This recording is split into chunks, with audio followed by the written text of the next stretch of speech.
Ooh. Welcome, everybody. Welcome, Plat Nation, to episode 103 with Plat Chat. What? Nothing. That is what we call the That's fans. what they've been. The Plat Nation. Yeah, the Plat Nation. I actually like that. Yeah, that's kind of our new thing. I've been seeing a lot of fans refer to themselves as that. You know what I've been thinking as well? We're limiting ourselves a little bit by being Plat Chat. Really, when you look at the demographic playing Valorant, the highest amount of people is in silver. And we're really missing the market by aiming too smart. So we need to rebrand? Well, no, what I'm saying is we need to dumb things down first until we deserve the title of Silver Chat. And then we'll rebrand. So that's my goal this episode. If we all start playing League of Legends, we could pivot into like Iron Chat. Because I think that's what our ranks would be. I'm not sure I'd get a rank. I'd get banned before that. We could do an offshoot Valorant podcast. It's called Silver Chat, but it's where we talk about like, oh, look at did you see like the new skin? Let's check out some community art and whatever.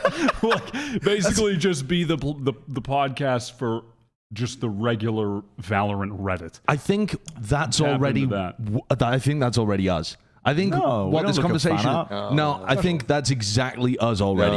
The average person possesses more brain cells than the four of us together, and the average person is still trapped in silver. These are the holes of Valorant intelligentsia. That's what Plat Chat is. That's what Plat Chat is, and that's why people come here. At least that's what I like to think. If you clicked on the video for the top 10 players, check the timestamps. Is a note from our producer. So just in case, if you've made it, so if you clicked on the video and then you watched for 50 seconds and we're waiting to find out, now you know. So go into the timestamps. It's been about 2 minutes. Okay, well, supposed to it's say 2 at the minutes. beginning of the episode. So That's if you okay. haven't left, if you're not a last time viewer and you made it this far, you can find the top 10 lists, the timestamps, which are in the description below. All right, guys, let's go get a viral moment now. Okay. We're trying to cook up ways to get new viral moments for the show. We had a board meeting before this. We all sat around the long table. We got Matt Mr. X on the call as well. He's a very busy guy. He said, "Guys, your numbers have been slumping. Your numbers have been slipping. We need more viral moments." Yeah. And I said, okay, well, what are the kids enjoying these days? TikTok? Like, well, what's a new social media platform? They're like, yeah, TikTok dancing, very big. The gritty apparently is in fashion. The gritty. The gritty. If you guys know how to do the gritty, I think it would pop off on the socials. Sideshow to hit the gritty on the Plat Chat podcast. That's the only way. It'll become an emote after that. It'll be shared and reposted. This is Matt, by the way. He's on like one of those little fucking TVs. He couldn't make it, but he's at the end of the table on a TV. On a TV. He's got his like fucking remote like call headset. He's just walking around. Hi, Balla. Hey, guys. I usually try not to interject with you guys fucking going off in the improv world of comedy because my delay is too fucking long. So if I come in, there's no chance that it's going to be a viral moment. The improv world. Can't we just be happy with the one viral moment of Bren screaming they have Shroud? Do we really have to scream they have Scream? We can be happy. The investors won't be happy. I see. The investors will be very upset. And Fudge changed. Let's talk skins, baby. Oh, yeah. Silver Chat. Yeah. Silver Chat. We are that podcast. Silver Chat. It's time to talk about the Champions 2022 pack. You guys bought this yet? You know, this is You can't even purchase it yet, can you? Yeah, you can. It's like $66.17. I'm actually so disappointed, Josh. I mean, if you haven't bought the skin pack yet, you're canceled. I'm canceling you. Cop. Let's go. Curious. Josh says he likes competitive Valorant, yet won't support the scene by purchasing the skin set when it comes out. Curious. Well, actually, what I'm not a big fan of is... Here we go. No, actually... Listen, you want my real take on this? It's all right. It's pretty good. I think the finisher's got a bit of pop to it, but I mean, it's very similar to the one that they released last year. It's a added bonus on it. I've seen the added bonus in terms of the bringing up the champions thing. Yeah. Here's the thing, though, Bren. I'm dog shit at the game, and I was tracking my stats with Tracker GG. The last time that I top fragged a game with over 25 kills. Yeah. Was like 40 games ago. Really? I got one like 3 games ago. It happens about... No, I got 25 kills. I didn't top frag. There was a Demon Rainer on the other team with 30. But you don't need to top for it. So if you get over 25, it fills in. Yeah. Well, but you only don't get summon The glow. the trophy. No, you summon the trophy. Yeah, but also the glow. Yeah, but I don't care about the glow. I want the trophy. Do you think if you turned up to Champions and you were like, "Oh, by the way, FPX, there's no trophy. We're just gonna shine some lights on you." You're not cool 'cause it's competing for rare. champions, Josh. I want to be a champion, Balla. I want to be a champion in Dude, my if game. everyone's a champion, no one's a fucking champion. But I'm okay? not good enough to be a champion. This is why society is broken. We don't have our participation medals all the time now, and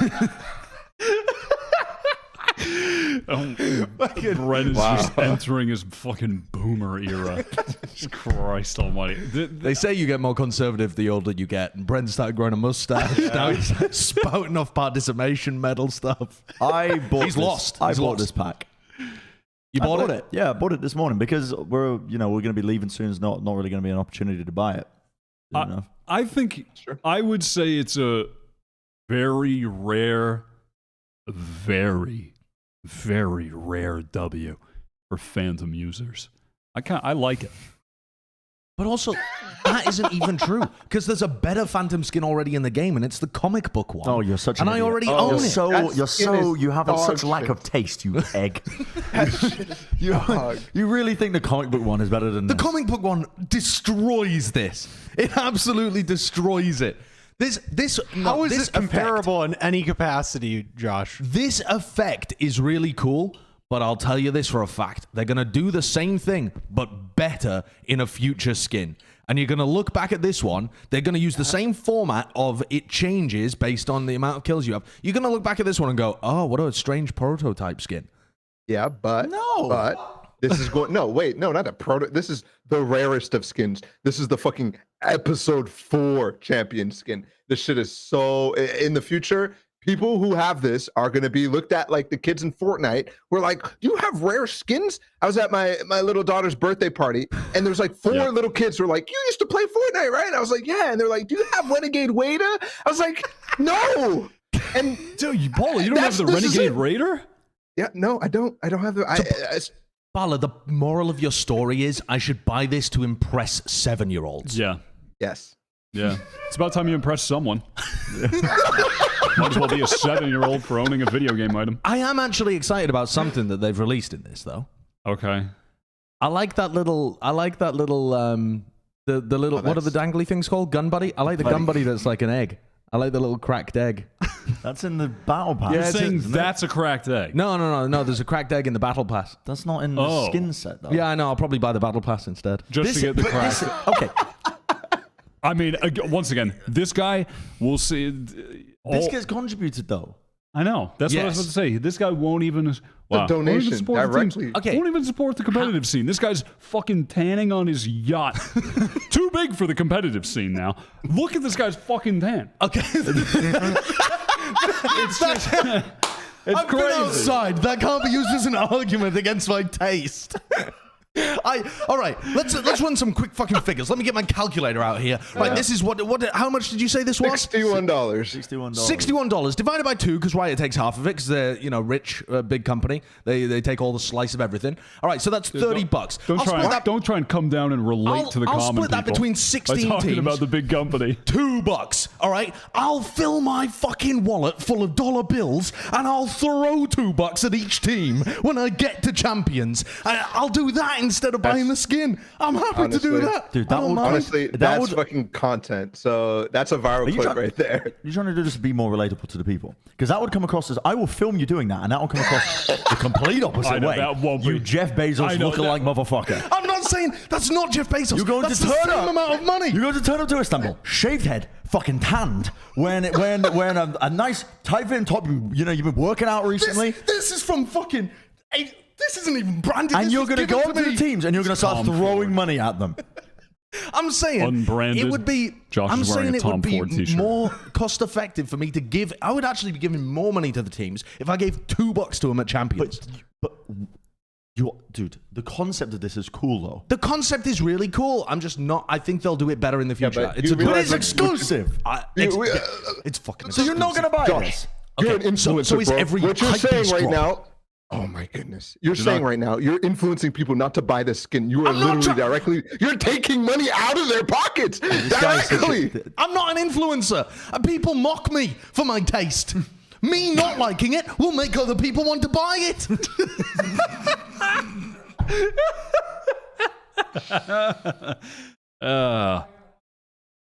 I mean, Josh convinced me I'm going to buy it. Now I've got to buy it. I want to be cool, so I have to buy it now. I might just buy the knife. I quite like the knife. Yeah, the knife is cool. I mean, The whole thing's cool. I need a Phantom. I need a new Phantom skin at some Hold point. on, this is so funny, Josh. The knife is $53. The knife is $53. So I save $8. Oh my god! But that you is could get so the whole good. thing for like $8 more. Yeah, but And then you'd No, have hold extra on. skins, and the money still gets distributed like that. I mean, If- now if who's you're bougie? You're actually telling me a true it's not worth VCT saving fan, $8. Dude, I fucked up, guys. I should have bought every skin individually if I was a true VCT fan. yeah, Real VCT fans spend as much money as possible. That's so funny, dude. I'm here, dude. I'm here to deliver a fucking scorcher take. Yeah. I think this Phantom is better than the Vandal last year. Oh, Agreed. no, Agreed, no, agreed, no, agreed, no. Better than the Vandal. It's not- I don't think the that's a Vandal score last to year was a take. Oh, is it default not? fucking. No, the Vandal I wanted to go the viral. Vandal last year. I wanted to go viral. I don't mean to. The Vandal last year owns. No, it's No, very what are you simple though. saying? The Charms Vandal is incredibly simple compared to this. They put a lot more work into this Phantom. They did in terms of the technological leap with the concept, but not in terms of the actual design of it. It's very prism, crystal, polygon. It's not a spectacular design, I don't think. The crystals change, bro. What do you Like it gets. Look, it's Also, glowing. It's glowing. The more Vandal kills thing? you get. You have to top frag. You never do that. How do you like your arguments against the skin are literally exactly why you would argue against the other one. This starts glowing when you get a kill, Josh. You Wait, it o- starts often glowing go when you get 0 and one 15? kill. Yeah, when you. You often go 0 and fucking 24, huh? I haven't done that for a while. Yeah, this one you Christ. don't have to necessarily top frag to get stuff out of it. It will start filling in the more kills you get. Whoa, I didn't see that before. Are you serious, bro? You This guy. Dude, This might be a cop. That might be a cop. I was worried I wouldn't be able to see the trophy, but if you see a trophy every time you get the final kill in a round, I'll just bait my team and see the trophy every time. That's how Oh my the Vandal works. it's just, oh my god. Yeah, but I thought it was just someone. I thought it was just that happened. I didn't realize you could walk inside of it. Bad takes, 1%er, and just fucking no research. That's what this guy is. Wealthy, no research, terrible takes. Unbelievable. Are you gonna buy it now? You can plead the I fifth. heard. You're not gonna buy it. No. Okay, so give me a second. Let me just send you a conspiracy theory on WhatsApp, and then maybe that'll change your mind. Last time I said cop, I didn't cop it. I said cop for the Gaia skin, and I didn't live up to it, and I've been harassed ever since. And I regret not buying that skin. Yeah. I don't regret not buying it because No, I that was actually a wasn't a shit fan of skin. it I when I shouldn't actually buy used it. it in game when I picked it up off somebody. Well, I love the Really? finisher. Yeah, So whenever I see Baby Bay use that thing, I'm like, God, that could be me. yeah. That could be me. Well, I say that every time I see Baby Bay with anything, but that's beside the point. What? You just see him in real life. See Baby Bay with his phone, I'm like, that phone could be me. I just want to be in the palm of Baby Bay's hand. What are you talking about? Okay. What? Let's. The Zeta Division. How well could Zeta Division do with Tenn if he can play? Now, there's been rumblings because Tenn is going to Istanbul, but not playing, He's a sub. and I'm lost in the sauce here. I'll explain it to you because I was also lost in the sauce. thank you. People were telling me he had a wrist injury or something. Not true. He had an eye injury. He had a problem with it. I believe his right eye. He had like some kind of retinal problem, and he was having. I don't know whether it was surgery or just some kind of treatment, but he was having something done to his eye, and the doctors didn't recommend that he played. Maybe he didn't feel up to playing. Either way, he wasn't going to go to Istanbul with them at all. They were going to use XDLL, who isn't I don't know much about XDLL. He's a player that I don't know how he's going to perform. He's only played on like kind of low-level teams, puts up reasonable stats, but doesn't really play the same role either. So it just seemed like a really odd fit that probably wasn't going to benefit ZETA at all, losing Tenn. But then Tenn posted that he was getting better with his recovery and that he had decided to fly out to Turkey, and he's going to be listed as a sub. And whether or not he can play depends on whether or not he's like fully recovered and feels up to it. And I'm sure the doctors will have something to say about that as well. And whether, you know, Wyatt allows him to like sub in at the last second or whatever the rules are to do with actually having a substitute player come in. So I don't know when Tenn would play. I don't think it's possible to even speculate from the outside. It's just based on how his recovery goes with his eye. And I don't know how serious it was either because, you know, everything's in Japanese. It's kind of difficult to get translated stuff accurately. But there is a chance that they will play with their full roster, which is sick because I think that would make a huge difference. Yeah. I now understand. Okay. So then the question at hand, we put, for instance, if we look at our ranking, we put ZETA, I believe, at 14th, if I'm correct in remembering that. How would that shift if Tenn can play? Because that was kind of the crux of our ZETA discussion, was that, you know, having a sub at these events has just pretty much always been a death sentence, or I mean, in the FPX case, nearly. And then I mean, obviously you could see how much they leveled up when they had their full 5.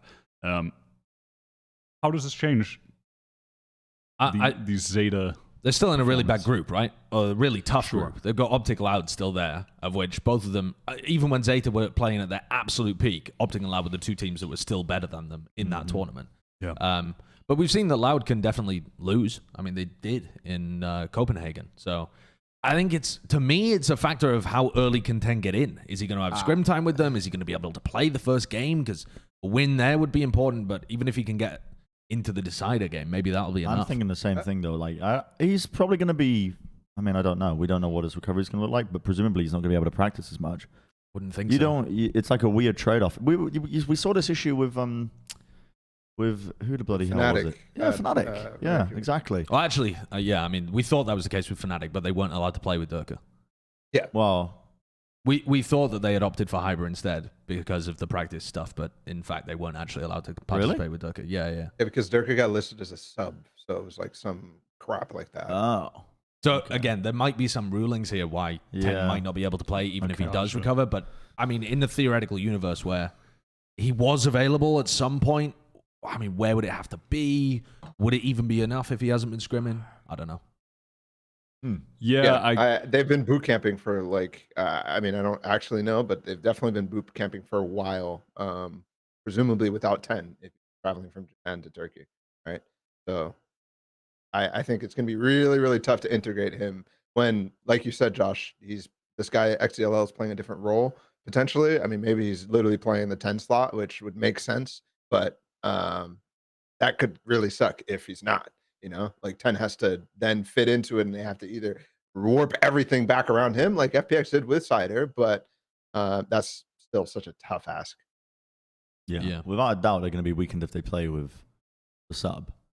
But also, I still think they're going to be weakened if they play with Tenn because presumably they're not going to be able to get good practice. Let's imagine a scenario where Tenn had been able to play with them. This was just the perfect ZETA division. I mean, perfect in the sense that they have no outstanding issues. Maybe they're not playing at their absolute peak like they were before. But let's imagine they were able to boot camp with Tenn, etc., etc. Would any of us be favoring them to get out of the group with Optic Loud anyway? I feel like you could take a punt on that. But full strength ZETA division, do you have more faith in them getting out of this group compared to Loud? I mean, Loud are the other team that you have to put them up against, I think, because Loud actually got grouped at Copenhagen. I don't could think happen so. again. I don't think so. I would put ZETA division as like an outside shot if they were at full capacity versus Optic and Loud. But you never know, honestly. Every single international event, we've been made to look like fucking jesters in the court. So we are always getting stuff wrong. And also, there's just such a big gap. You just don't know the form of teams coming into events. You can't trust scrims. And there's always, we've seen Optic and Loud lose in groups. We've seen these teams be weak at the beginning of tournaments. We've seen them slip. So was ZETA, to be fair. Yeah.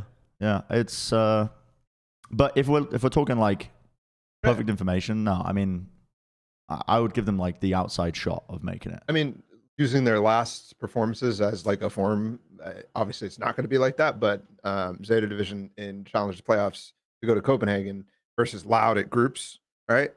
I would probably put Zeta just slightly lower than Loud. I think Loud played really poorly in that group stage, but I have a feeling that Loud will actually have an upward trajectory where Zeta, even if they were full strength coming into this, would have taken a while to lean back into that. I mean, the only thing we've seen from them is that Cinderella story at Reykjavik where they just increased in strength. They never, I mean, they didn't start off like massively good. Whereas I feel like Loud is going to, for some reason, be good at the start. You know what? I've been an extraordinary Giga nerd as usual heading into the champions. And No. and I found out that if you use Run It Back, you can actually track all of the trades that happen in games manually. It comes up. It's not, you can't scrape them all unless you have some kind of bot, which one of the analysts does. Yeah. But I was going through all of Zeta Division's games for Stage 2 and Stage 2 and LCQ, and then I went through their games for Reykjavik as well. And I clicked on every map and looked for the little trade icon in every round, and I went through and I grabbed them all. Their trading is about the worst out of any of the teams coming into Champions, which surprised the shit out of me, because I thought, especially at their Reykjavik run, that they looked nasty, like really was well there a disciplined. drop-off? No, their trading was really poor at Reykjavik as well. I think part of how slowly they were playing and just winning their duels was like powering them to success. Sugar and Zero going crazy, and more so than like that is going and surprising. running and helping each other as well. It's got nothing to do with this particular. How many teams did you do this for? Well, one of the other analysts, Ominous, that works for Bleed, helped me with the other ones. But I did Zeta Division manually because I hadn't played in LCQ. I thought I was hoping you were going to tell me you manually scraped all the trades for every team coming in. No, only the ones that hadn't Josh played in just paid LCQ. someone like that 40 grand to do it. That doesn't track at all with what I thought about their tournament run. Isn't that surprising? It's very surprising, but I would probably want to look specifically at that, because my feeling would be that they were bad in the rounds that they lost, and then they had crazy good trading in the rounds that, because they were playing man down situations a lot. They were playing situations that you thought they had no chance in, where they froze after taking a specific spot, and like then they would go on it. And I feel like in those moments, that was when you were like, holy shit, their trading is amazing. You know? Mm-hmm. I don't know. I would scrutinize that. Yeah, it is surprising. It's a weird start. All right. Bold prediction time. Bold prediction. Who will the finalists of Champions be? Oh, sorry, I was looking at my phone. I pressed the wrong button. That is so funny. Hold on. I may have pressed the wrong button. Me and my friends. Nice picture of all of you. Hey! Who will the finalists of Champions... Let me focus. Who will the finals... Dude, Kurt was drinking 4 Locos in the production room earlier. It's 10 a.m. It was weird. I didn't want to say anything about it, but now I guess I did. He's been under a lot of stress. Who will the finalists...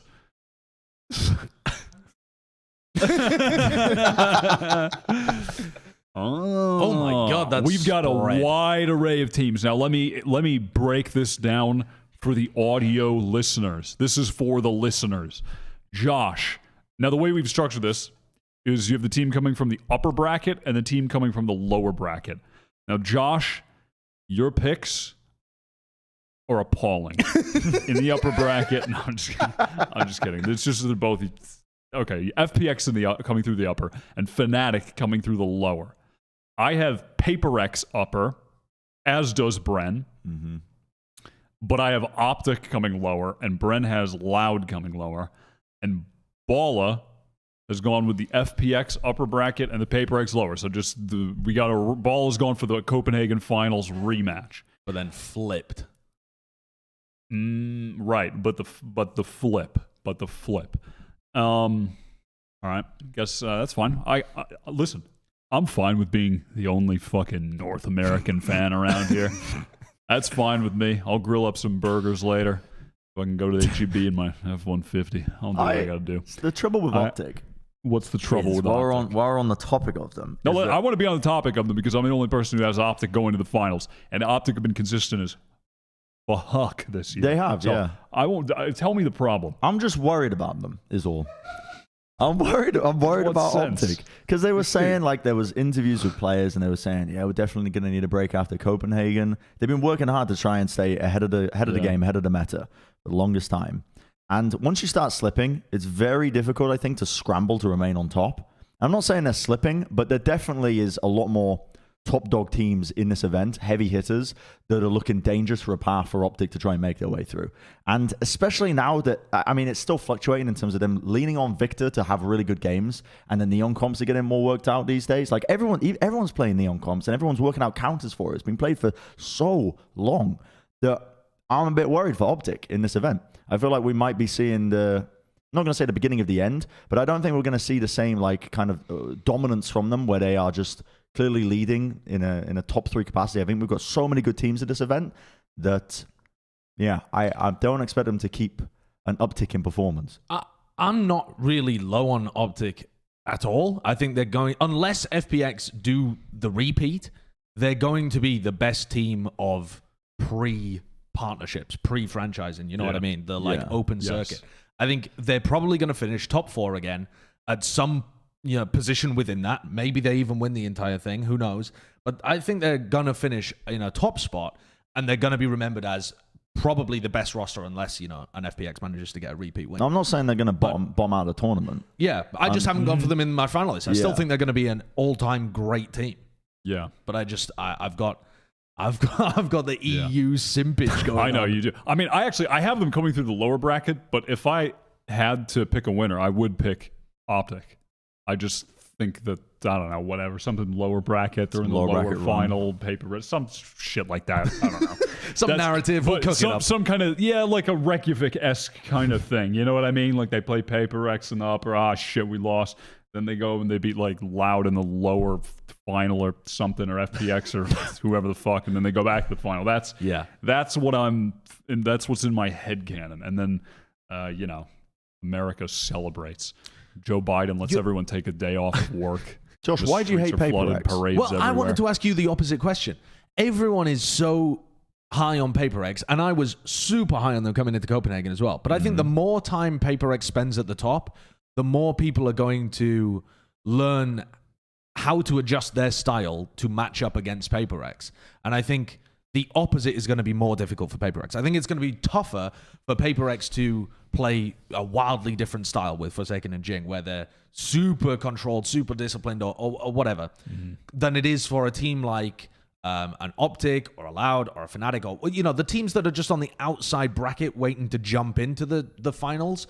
I think it'll be easier for them to slightly slow their game down and, review the FPX games of like Bind, where FPX crushed Paper X 13-3. Yeah. Like, I think those are the games to look at for how to start to neuter Paper X's style, and I think it's going to be more difficult for Paper X to stay on top than the other teams to overtake them. Dude, I'm sorry. I gotta put my fucking phone away. I'm getting distracted. I'm just getting, Natalie, how are you doing? You getting ready for the party next weekend? Like, the fuck? Dude, I gotta put my phone away. I'm just getting. what? I'm getting nonsense. Fucking people are calling me on accident. I don't know what's going on. You're just so popular. I got fucking emails about, I don't know. I don't know what's going on. I gotta put my phone away.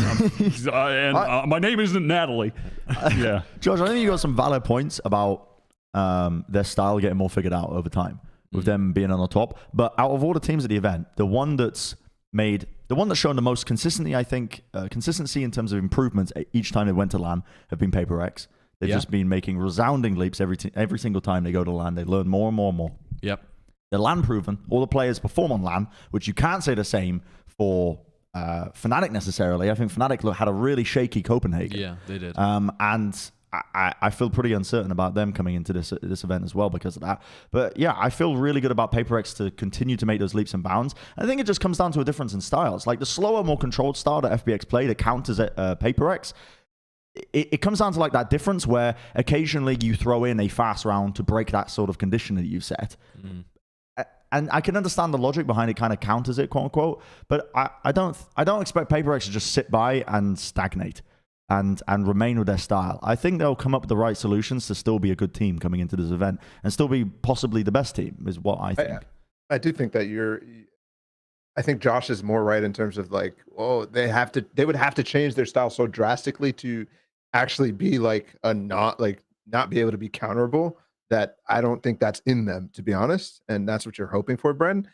Rather, I think what they would go for is like, let's add a Yori. Let's add a little bit more of some aggressive flavor that nobody's seen. I think that's more likely than them able to change their style into an effective way. Now, where I don't agree with you, Josh, is, I agree with your overall point about how they are counterable. I think people will understand that, but I don't think that anybody's really playing against a team like Paper X in scrims or in officials, which most of these teams have not played any officials in a long time. Optic has basically just started boot camping, right? Like there's been a long period for them where, I mean, they were talking about going on break and stuff. They need to play. They need to get reps against Paper X. All these teams need to get reps against teams like this to actually be able to counter it flawlessly in this tournament. I don't think that's going to happen at Champions. And we've seen it actually at Reykjavik and Copenhagen. Yeah. The same narrative was true back then. Teams could easily have figured out how to counter them, but nobody did. And the fact that they were thinking about countering them was actually counter to them. They looked fucking awful playing slow like that. Right, because they hadn't put in the time to actually refine the style. They were just mixing up what they knew. Yeah. I think the same should also be said of EDG, because EDG are going to play super fast, super aggressive, and nobody's played a team like that. They might think they've played teams like that, but they haven't played teams like that. They're going to relentlessly push against you. And I see them being able to catch people out for a similar reason.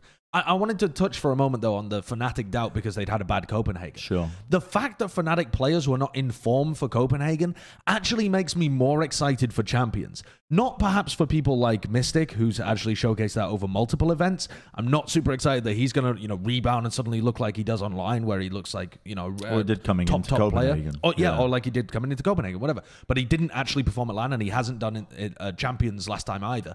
So not that aspect, but like the Durka Alphayer aspect, where Alphayer didn't look he was an unbelievable player online. And he, after, the slow half a map or whatever that you had at the beginning, he was a good to great player at Copenhagen. But I think with one level of experience under his belt, you're going to start to see more from Alphayer. You're going to see a return to form from Durka, because he's been amazing at every LAN event apart from Copenhagen. That to me is the outlier, not the norm. And so if you get Durka and Alphayer in much better form, kind of returning to their normal instead of being under their norm in Copenhagen, I think you see Fnatic go from a top 4 finish, which is where they ended, up to being an actual title contender, as we thought they might be for Copenhagen.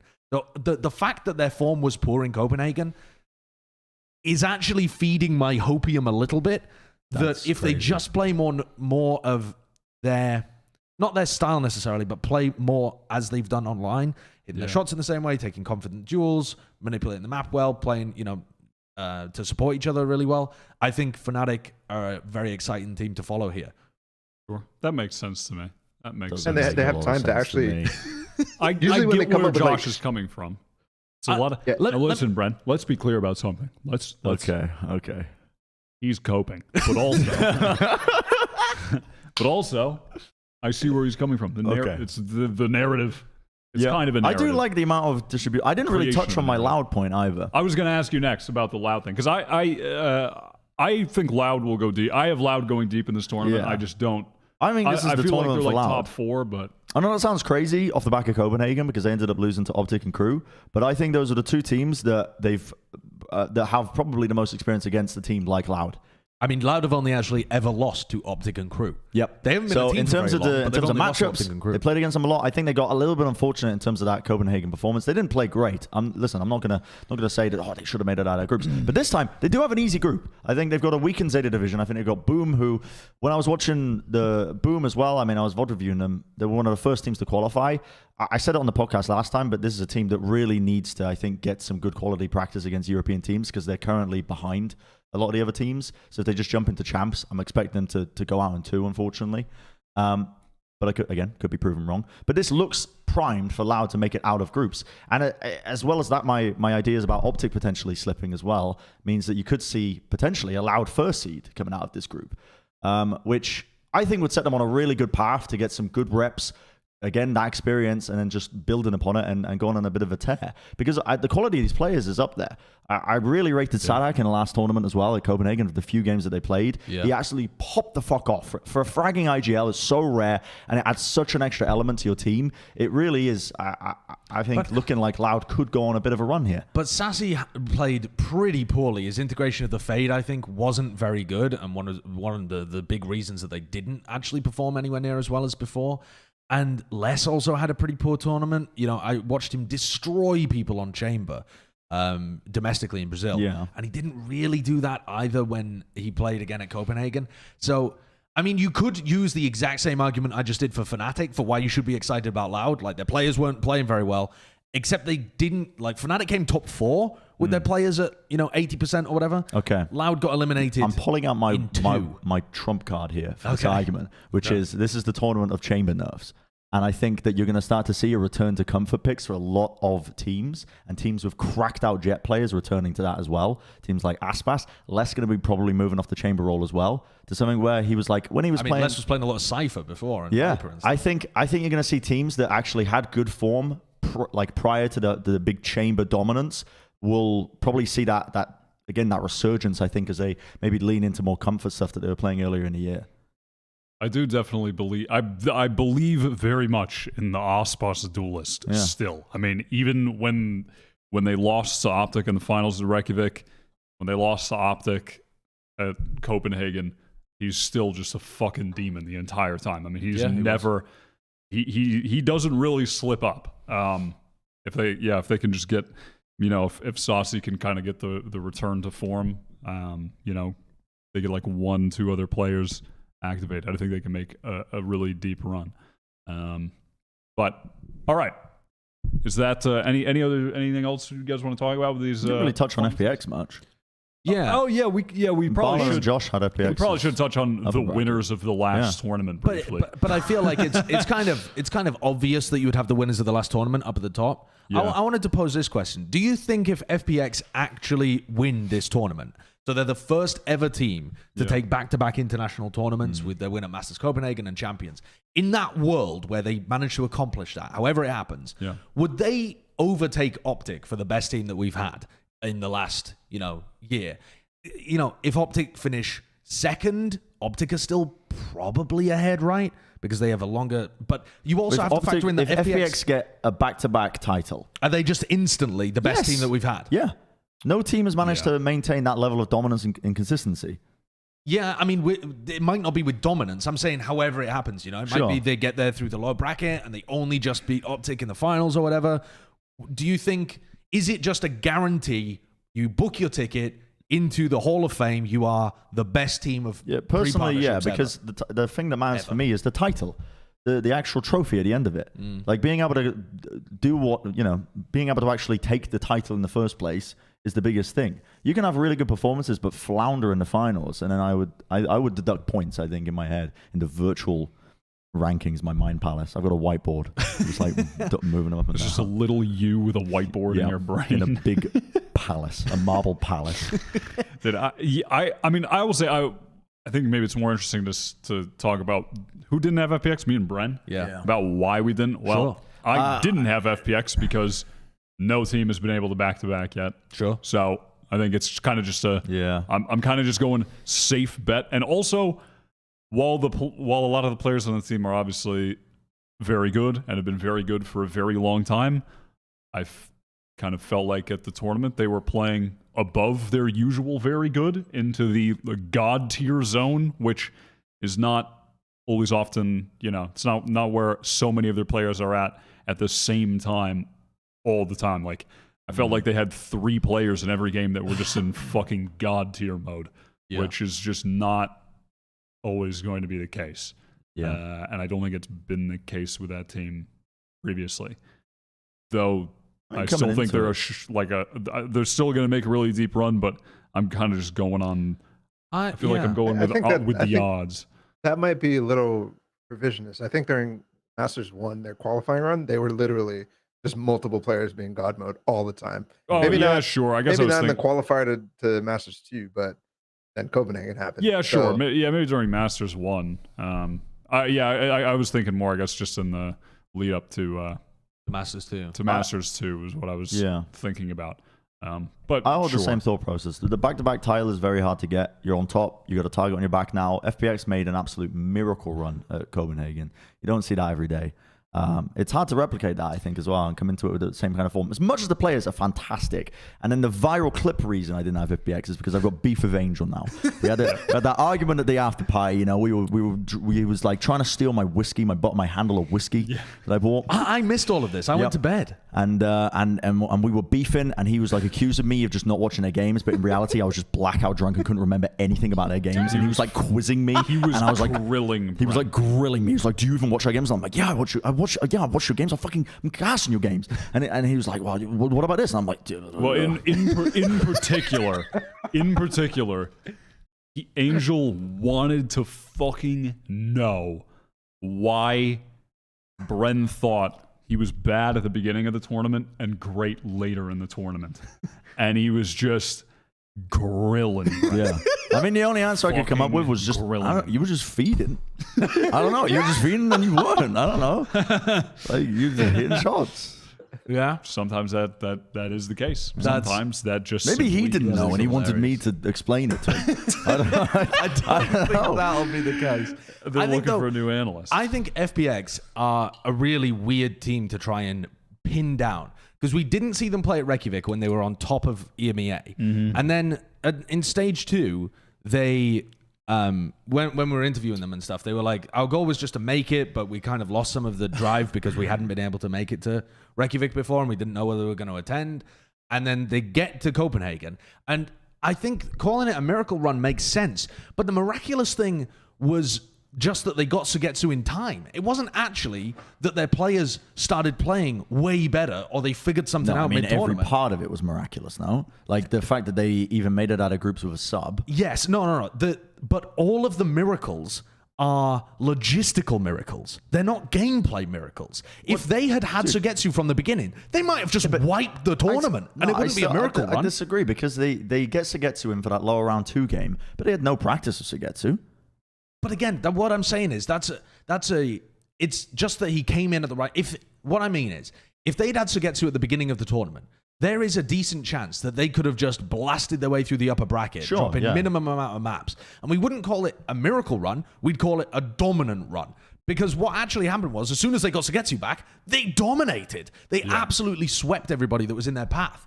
So I feel like it wasn't a miracle run in the sense that it couldn't be done again. It wouldn't be miraculous again because they'd have all 5 players, hopefully, on time.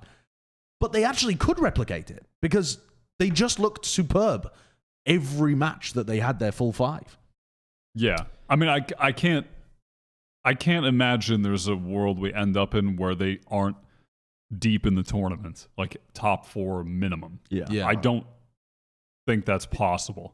The only fear is they go for some wonky Angel shit and then try to work that out. That's my only fear with this team. Like, literally, I feel like they have top players who are fucking consistent, who can make insane plays in pressure moments. Chow, Sugetsu, Angel, fucking literally every single one of them. I have no fear. I also think that they're actually meta resistant in an interesting way, because I feel like they're kind of the guys who understand Fade the most out of any team, and not in any like the geeky shit, like, oh, they have this trap play, whatever. It's more so like the way they understand the haunt timings and Prowler, like to specifically counter neons or whatever. I'm thinking of their fracture comp, for example. Nobody's running that at all, pretty much, and that beats Paper X. Like, there's things like that I'm like, wow, okay, yeah, this is a team that nobody's really gotten yet, and that's why I think they have an advantage. Also, the weird Angel shit. The top 3 teams that you would think of right now from Copenhagen of being FPX, Paper X, and Optic all do weird shit at different times. And you have to be doing some of that. It just has to work more often than it doesn't. Yeah. I mean, all 3 of those teams play bonkers compositions sometimes.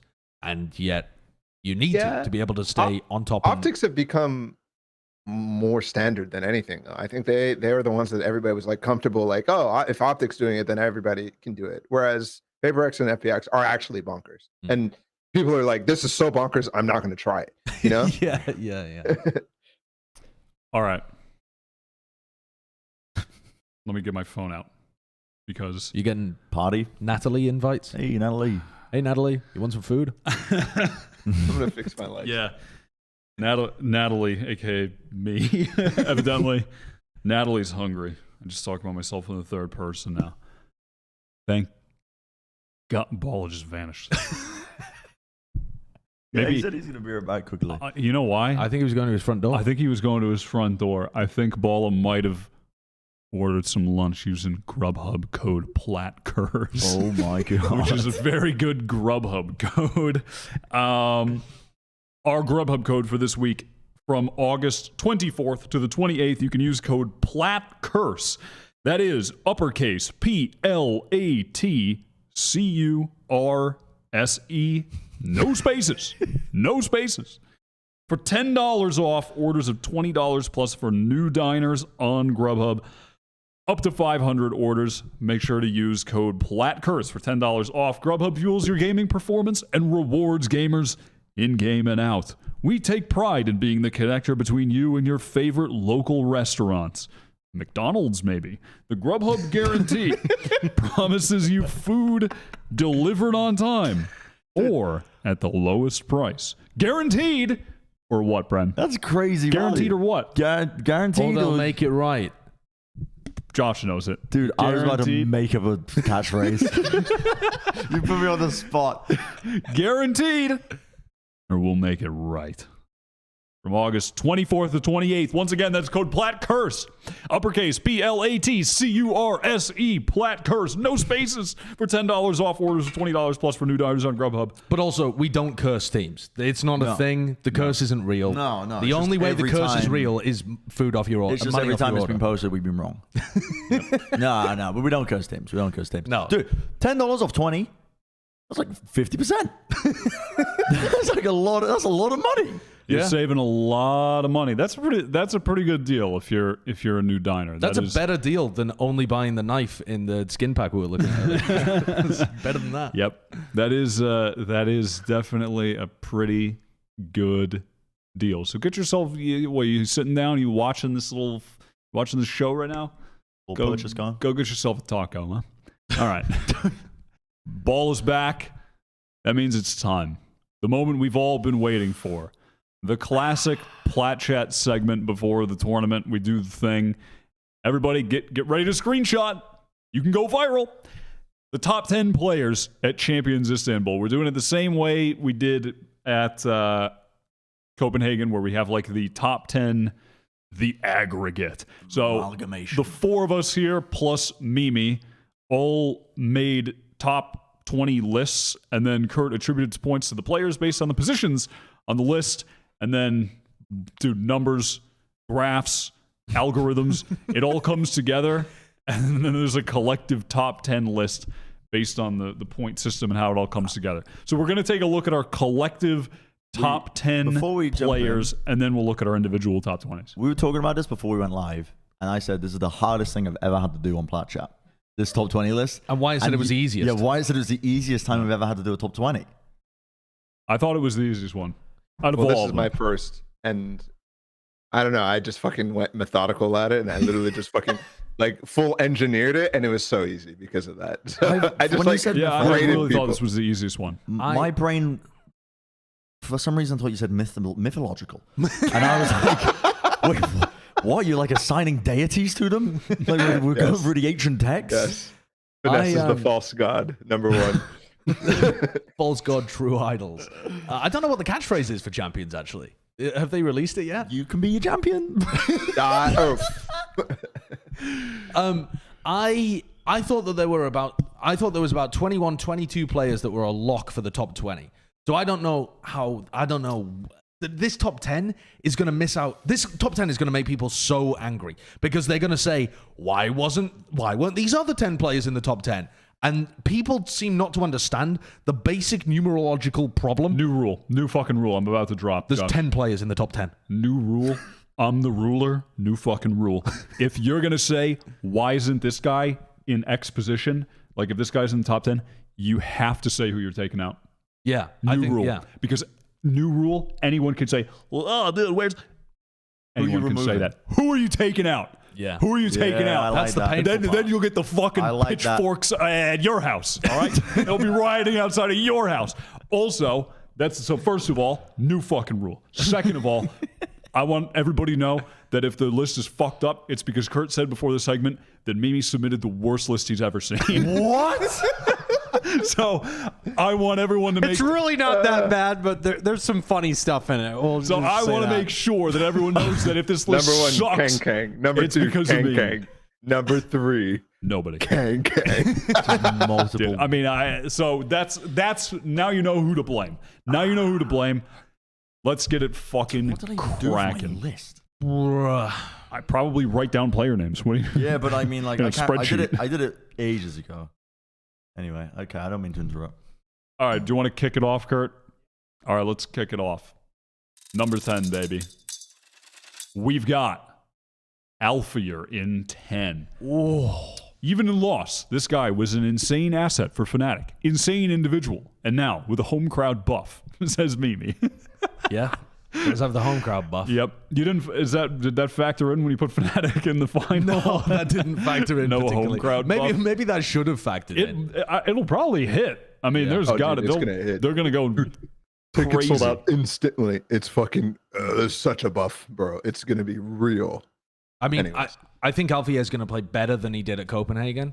Mm-hmm. Kurt's been keeping track of whether these players have gone up or down. In general, most players should have gone down, I think. There's a more bit. teams. There's more teams. There's more crack players. So, in theory, people should have their placements diluted a little bit from Copenhagen. Alfie has gone from number 4 to number 10.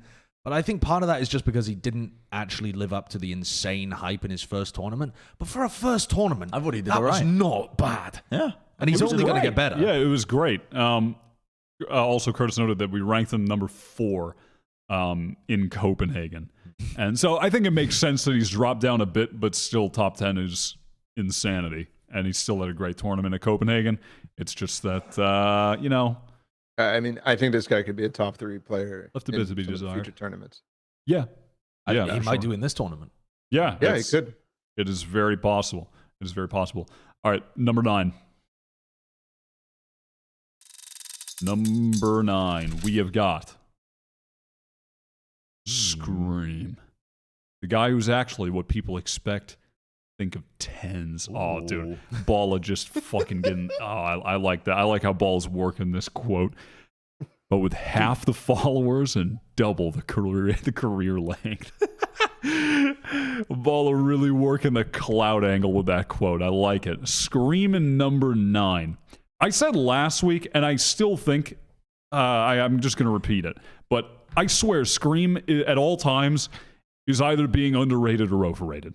It's either it's either he's just the god number 1 player, holy shit, headshots, or it's the fucking, or he's like being underrated severely. It's one. I feel like it's often the case, but in reality, he's just great. That's literally the clout factor, by the way. Like it's literally the clout factor. That for every person who has insane amounts of clout, this is just going to be the thing forever. Yeah. Because all the people who are like us, super snobby, fucking intellectual, pinky up motherfuckers, we're like, I'm the smart. fucking plebs don't know shit. This guy sucks.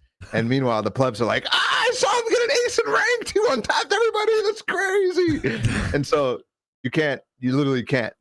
We're inherently going to underrate him because of that. And the plebs are going to overrate him always because of that. No, we won't. I am fucking woke and existing in the middle ground where I know he's great, but he's not the best. But he could be. But if he plays like he did in the finals of LCQ, he will be the best player at this event. But even when he played at what was it, Reykjavik? Even when he played at was Reykjavik, fucking insane at Reykjavik. he was nutty.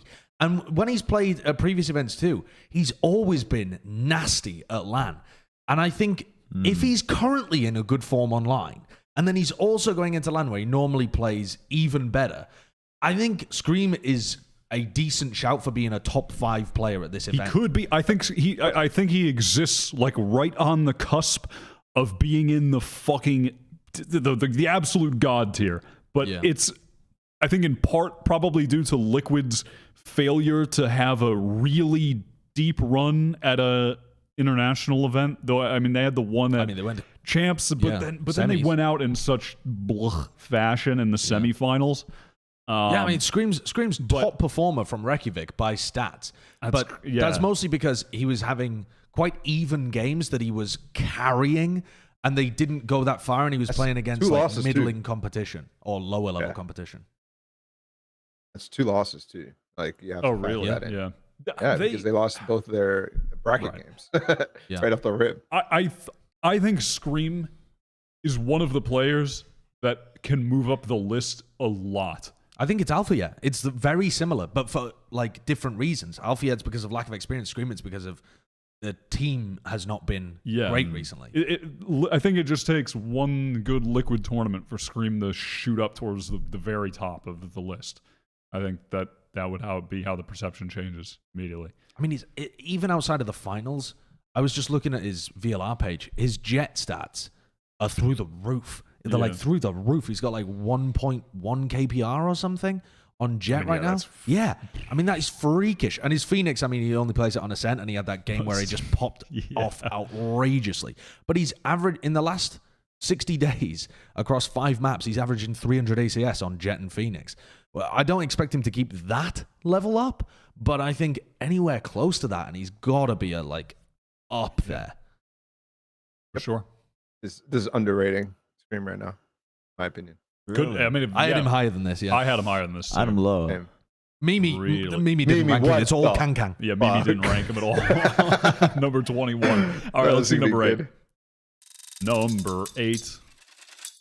Who do we appreciate? It's Marved. It's Marved. Slippin' Jimmy is still the best smokes player in the world. No argument, says Wyatt. And I still think, and I mean, I agree with Wyatt. AKA Natalie, AKA me. I agree with you. And this one's making me a little pissed because I think he's way too low here. I think he's been going ultra demon mode at every event he's played. Okay, he wasn't like he wasn't as absurd at Copenhagen as he was at Reykjavik, but he was still absurd. He was still incredibly good. I think Marved is in contention for actually the best. I think you might be coming out the end of Champions, and we might be calling Marv the best player because of what he's able to do on a role that doesn't, take as many fights, get set up for as many fights, is more of a supportive element usually within teams. I think not being in the top 5 here is criminal to Marved. You said that, but he had such a drop off in playoffs that I'm surprised to hear you. I mean, I think he's underrated a little bit here, but not. I don't think he's in that contention for best player anymore. I mean, he could definitely be right on the edge, but his playoff performance was not even close to what they were doing in groups, or what he was doing in groups. Yeah, when his team was playing ass, he had to fucking step up. When his team started playing okay, all of a sudden he was not producing as much. And I think that might literally be interconnected because of his role. Yeah, he saved them at the beginning of the tournament. I mean, he was on fire to actually keep them in the tournament so they could go on a bit of a run later. Even still, though, I think just for the consistency factor, I mean, that's if you're just looking at the playoffs versus what's happened throughout the entirety of the year, that's just I don't know. I don't want to say a blip on the radar because that makes it sound too small, but that is just a portion of one tournament where I think for everything else, it's just been consistency. I had him up a few slots higher than this. So are we just gonna be, dude? This is gonna be the fucking most lame top 20 where we just blame Mimi every time. Well, I had Marv lower. You had Marv lower. In my mind, my top 10 is fucking crazy. But I am also right. It's crazy, but I'm correct. So you're a mad scientist. I'm I'm not gonna say that, but listen, we'll go over where I had Marv later, but I had him lower. The players are stacked in this top. There's fucking 80 players in this event. Yeah. 80. Yeah. Potentially 81. Potentially more, right? Because of subs and shit. But yeah, dude, Marv is, without a doubt in my mind, the best controller player at this event. And I think this is a reasonable placement for him. But there are so many good players at this event. I don't think there's that big of a gap between him and other controller players at this event. I think he's definitely the best. But I don't think it's like that far away with Mind Freak in the tournament and with Sugar fucking Zero, which everybody's fucking forgetting about. No, that guy is insane. I'm not forgetting about him, but I'm also not forgetting about every other event where Mind Freak sucked. And I am thinking maybe Copenhagen was just a one-off good event. I'm hoping it continues and he's really good in the future too. But Mind Freak has been dreadful at every other event. Like, not even just a mediocre player, like dreadful.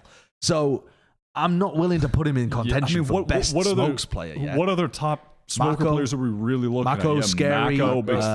Mako scary.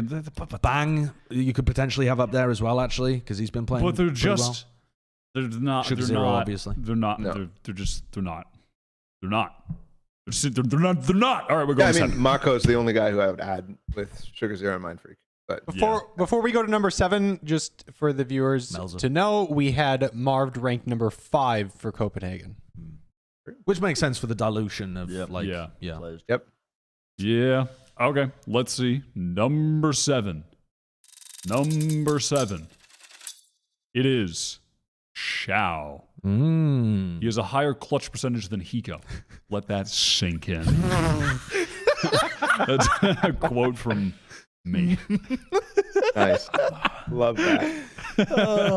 I mean, Xiao's been pretty sick for years, and then kind of similar to Marv in the group stage of Copenhagen. He was just burying teams and keeping them in it, keeping FPX in it while they had a sub. I mean, he was just clutching everything. He was fucking insane in the group stage. They don't even get a chance to win without Xiao. They don't even get a chance to play with Sugetsu without Xiao. So, yeah, I think he deserves this kind of spot. He's a nasty good player. I think he stepped up for Copenhagen as well, and I'm intrigued to see whether that continues at future LAN events too. Because we just have so little data about these FPX players playing at LAN. Yeah, Kurt's showing that we had him ranked 31st going into Copenhagen. Put in 30 players? I guess, yeah. Well, it's just because in total we had different players. So we did some, I don't know who. Everything after top 20, or I think, because top 20 is where we actually are ranking for everybody. Yes. Anything after top 20 is a huge fucking grain of salt because it's just literally one person adding them to their list. We built that with FPX playing with subs, right? Yes. As well. So I had Xiao lower. Again, I've said this for almost every player. But it was purely because Dude, friends, I'm looking forward to seeing Brennon. It was purely because FPX is a team where they are more than the sum of their parts. That's how I think of FPX. I agree. And Xiao acts as the glue in this. He is the adhesive that sticks these players together and makes their compositions work. He's often the one who's clutching, trading, whatever. And he's also playing a really integral role when he plays the initiator. I think that role is... You're providing information for your team to call off. You're providing that factor that you need to be always alive, always be providing value. Xiao is that guy. Xiao is that fucking dude. And he is an amazing, amazing initiator player. He's in my top 20 out of 80 players. I'm just going to say that. Yeah. I'm going to keep hammering that point home. 80 players in this event. He's in the top 25%. Yeah. I think Xiao is incredible for the reasons you mentioned as well, though, Bren. I think FPX is one of those teams that's much better than the sum of their parts. They're the trading stats that I was talking about. Yeah. I was intrigued to look into them because Ominous posted a tweet where FPX were way ahead of everybody else. They traded 25% of their deaths. So every time you kill them, a quarter of the time, you're instantly losing a player of your own, which is like twice what some other people in the tournament are doing. That's nearly twice what ZETA Division are doing when ZETA Division made 3rd in the tournament at Reykjavik. So this is like astounding levels of team play from FPX. And I think Xiao, Sugetsu are the players that are a lot of the time, I don't have data to back that up particularly. I don't have it for individuals. But from the eye test, it feels like Xiao is just always in a great position. Sugetsu's always in a great position. And then you also add in that he's got the best, like the highest clutch amount of anybody. 21 clutches. That's crazy. I mean, Derek's performance at LCQ was absurd, and he was getting more clutches per round than Xiao was. But for Xiao to keep that up over such a period of time, throughout the entire tournament, for 21 clutches, that's being built different. That is crazy. Yeah, it's like buy by design, clutching can't be consistent. You just can't be that consistent at winning 1v1s, 1v2s all the time. And yet he was. Just bonkers. Bonkers indeed. All right, number 6. Number 6. Multiply 6 and 40. It's the amount of Red Bull cans we have in the kitchen. All right. It's Artis. Coolest thing we've got. Wait. Oh, sorry. Closest thing we've got to a Scouse Great Gatsby in Valorant. Seen this man put down pints like a camel storing for the long summer. It's true. It's true. I have. Listen, he's a big lad. Puts it down. I'm telling you, he lays it down in the server. Yeah, he does. He is a different player. The Scouse shithouse. Where the hell did I have Artis? I think this guy really look did. At that man meat. This guy surprised at the tournament. I think compared to where we had like a lot of the other big heavy hitter chamber players coming in. A lot of us didn't have Artis like up there, but like. The guy leveled up, I think, as well. There's some players that do just perform really well. I really like this guy's storyline on top of it. The fact that he was at some point the best player in Valorant, super early on in the history of Valorant, like during the beta. And normally when players have that peak, they don't reach the same heights again. But the guy is on the current best team in the world, at least relative to the titles that we've just seen. So. Yeah, amazing player off that. He was ranked 14th for Copenhagen. And I don't think that was unreasonable, actually. No. I think him being 6th is one of the biggest surprises, not for this list, because obviously we've all seen what happened at Copenhagen, but if you had told I had somebody... him lower. But I also had him lower. I have him lower too. I had him very slightly lower, but I think what was so good about Artis was... Did he get into 6th then? Did Mimi put him in number 1? He might have just been very consistently featured on the list compared to other people. Yeah. I mean, but okay, well, we'll see. Artis was astoundingly consistent, though. He was outperforming other people that you would rank higher than him because Artis was turning up with the same level every time. And sometimes other people are like, great for a map, and then they drop off for a map. Artis is just always there, always. I mean, in terms of the chambers, he was literally the only consistent one out of the best chambers there, right? Dirk and Ye both had insanely poor performances at some point in the tournament, whereas Artis was just until like the grand finals, and then he turned up in the fucking final map to end it, basically. So like, it's whatever.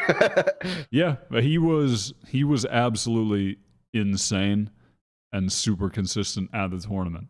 But I think what you just said about just like having other players ranked higher than him going into it, that's why I moved him up on my list, but not as high as 6th because the performance warranted moving him up. But I feel like I guess that was still just the first time that we've seen him do that against. Let me ask this then. Why did we all put him lower than this? Because there's so many good players at him. I think there's just so many good players, and it was the first time we saw him play at a LAN and do that. I guess is really the only reason. If he does it again, I'll move him up the list again. It's just that was the first LAN we saw him at, and he was insane. But we've seen other players be insane at multiple LANs, and those are the players that I have above him. That is the only reason. The players above him have played more LANs and have been insane at more LANs. Yeah. But he can move up more. So if he does it again. I low-key gave all the chamber players a little bit of a fucking nerf because of the method that I did this, in which I actually feel like people who are locked into chamber rules, not because of the patch or anything like that, but I think that just makes them a less dynamic player. Again, not just because of their role, but because of the character that they play in the game. Like, they're not going to be able to do what Shao does in certain instances. Like, the game has to come to them in a lot of cases. They don't have the same clutch potential as a lot of these other guys. And that, for me, was actually very important in terms of where I was ranking some of these guys who play chamber. Not that the guys above are getting that hit hard, but Artis was way lower for me, actually. Mm-hmm. All right, let's move on to number 5. Number 5 is in 5 golden rings. We've got Sugetsu, who's definitely moved up the list.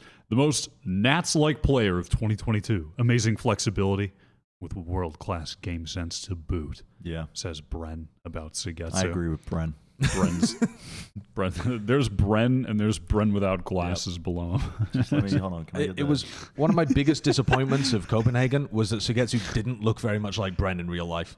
Yeah, it is a disappointment because in that, not even close. When you look at them in this, it looks like You can see the resemblance, right? It's like Bren on the bottom, and then Bren if he committed a crime and he's wearing a disguise.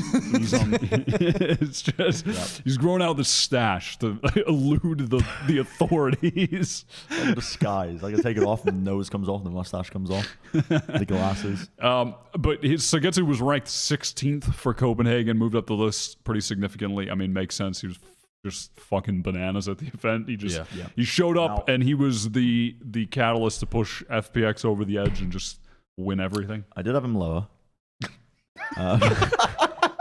but not much lower. But at the same points for Shao, I think, can apply to Sagetsu, and it's almost even more impressive because of the roles that he's playing. In terms of the flexibility, he's playing tons of different stuff and still putting up crazy numbers. I use Nat's-like as almost a comparison because I think that is the closest we've got to it, where you see a superstar level performance and are not playing a duelist, and not playing something that enables that and amplifies that. He is playing a role that typically, is on the sidelines, is more supportive. But the guy was a demon. He was a fucking demon with minimal practice coming into the event. And it's been like that, I think, as well, online for him as well, through numerous circumstances. So, yeah, expect him to carry on as well. I think Sugetsu's the player that was clearly the best player for them online, and it actually became a bit more muddied when it was offline because so many other people on the team were playing incredibly too. Artis and Shao had such great events at Copenhagen that it actually became a bit of a toss-up who the best player or like an MVP caliber player was for FPX. But to me, Sugetsu deserves to be ranked the highest coming into champions from FPX because he has all of that. Like we've seen it from him for so long online, and now we've seen it at a LAN event too. And his addition was, the thing that got them all the way through the lower bracket. I think he absolutely deserves this spot in the top 5. Number 4. Number 4. I guess. About all the FPX players. It is Durkee, still the top chamber in the world, but slips down the list after a modest showing at Copenhagen. How did you know? How did I know what? Slips down the list. He was just referencing his own list. I was referencing my own list. Oh, okay. And which also, my putting him lower on the list would also influence the aggregate list. Unless everyone put him at number 1 still for some reason.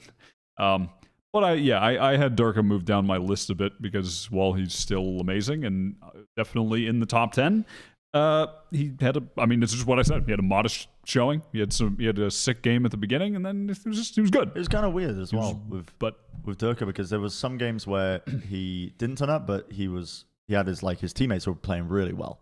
And then there were other games where he played really fucking well. It was like almost alternating. It felt like with Fnatic, the stars didn't align in many of their matches where all of the team was playing top form. It was like they were taking turns. You had Boaster having to drop 30 in order to get them through that bottom game against Leviathan. He's like, it's my turn to carry. But I had Durka lower. What?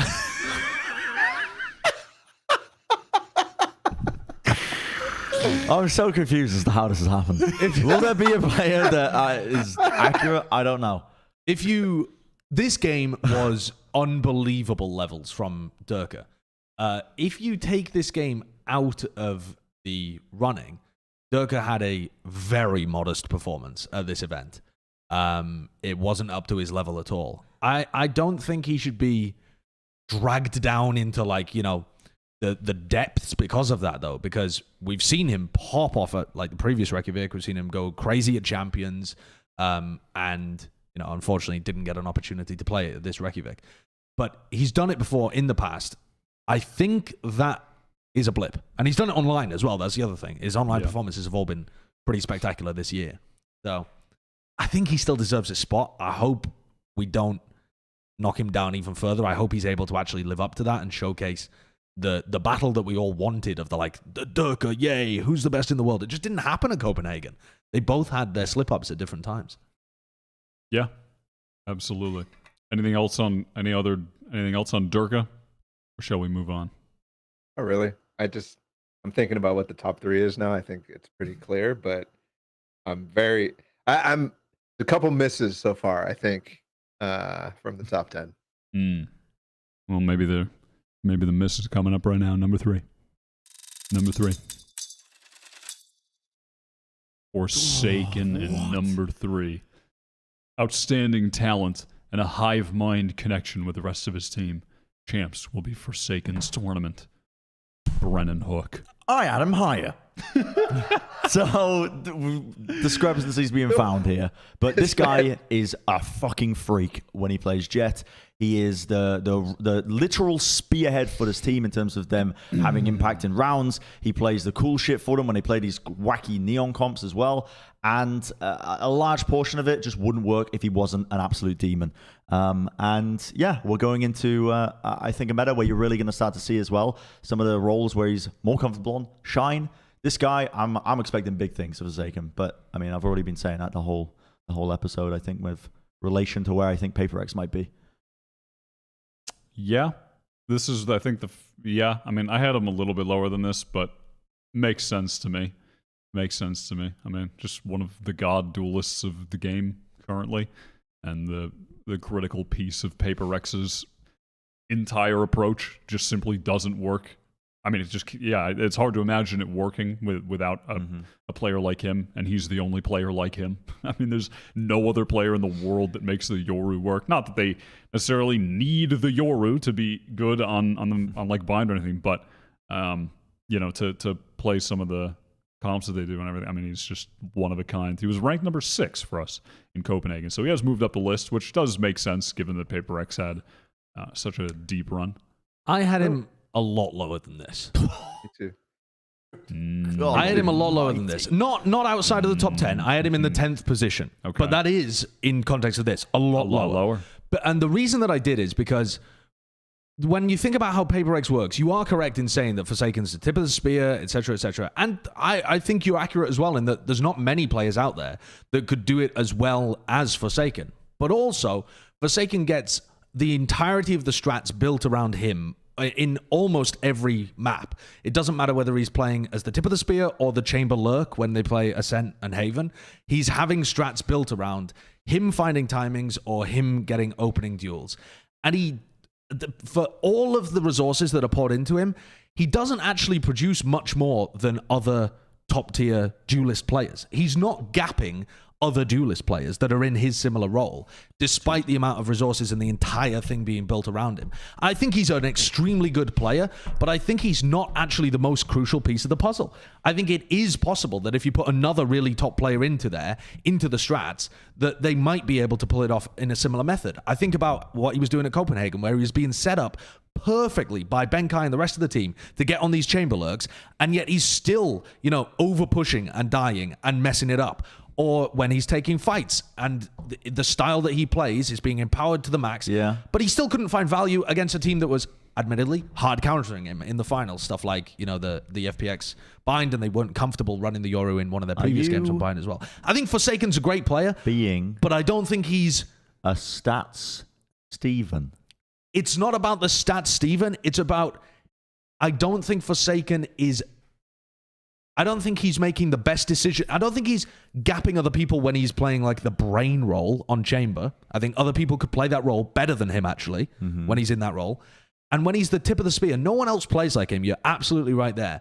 But if I'm imagining other people being put into his role, I think they would do about as well, because the majority of it is being part of the system and a really good fragger. He's, most of the time, running like a strat, a set play.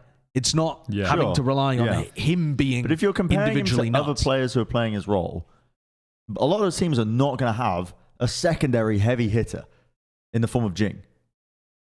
Some teams do. A lot of teams that we're talking about here do. I mean, FPX have got fucking 4 heavy hitters. Sure. I don't even know how you would compare those two teams. But like Fnatic definitely do. Equal. Yeah, but Fnatic, they don't show up at the same time.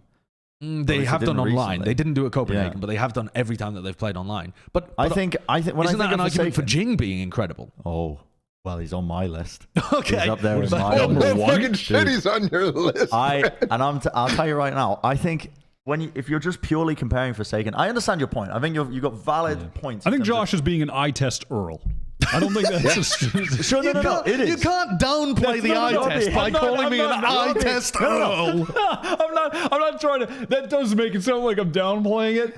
But eye test Earl everything using you're his saying- brain. no, actually, it's actually just like the beta stat Steven versus the Giga Chad eye test Earl. It is valid what you're saying. Eye test Earl is fine with me, and I appreciate the point you're making. The point I you like the made, point you're making. saying that you compare him to other players in his role, Yeah. and he doesn't put up that big numbers despite the fact of being supported. I think that takes away from the fact that he's also got other players who are also putting up insane numbers alongside him. It dilutes that if you're just purely looking at those stats. I know you're not. Right. I know No, you're I know- not. I know but what my you point mean. is, a lot of teams do rely on that one player. That one player to carry them through. Yeah. Time and time again. And dude, okay. I'm going to stop talking about this. All My you need to parents know are is fighting. I'm fucking pissed. I want to hear why Balla had him lower, though, as well. Because Balla said that you didn't rate him as highly. Yeah, I mean, a lot of the same reasons, honestly. I fucking methodical. Like, I went through like the crazy. The decision making, his fucking score went so far down because he's just constantly over pushing, and in some instances, feeding when the play has already worked, right? And for you to be a great player, you can't do that. In my mind, I like put so much weight into that. I don't agree with the fact that he like is replaceable. I think maybe in some aspects, like especially when he plays Neon, maybe, but you need the balls of Forsaken to be able to fit into Paper X's team. Yeah. The biggest problem for me with Forsaken is that those balls disappeared in a lot of fucking instances. Sometimes those shits just shriveled up and he stopped going for those aggressive plays. Like, I don't know how passive his Yoru was against, who was it? I forget who they were playing against, but you go from the first time they play against Fnatic, and then the rest of the time they play the Yoru, he's just throwing his fucking TP into spawn. He's never trying to get those crazy plays off. And while that's a good game plan potential switch, I think he's bad at that. I think he's bad at playing passive. And I think that is potentially a major reason why Paper X can get hard countered is because of Forsaken specifically. And that is a major shortcoming in his game. So that's why he was so low for me. So low. Wait, how low?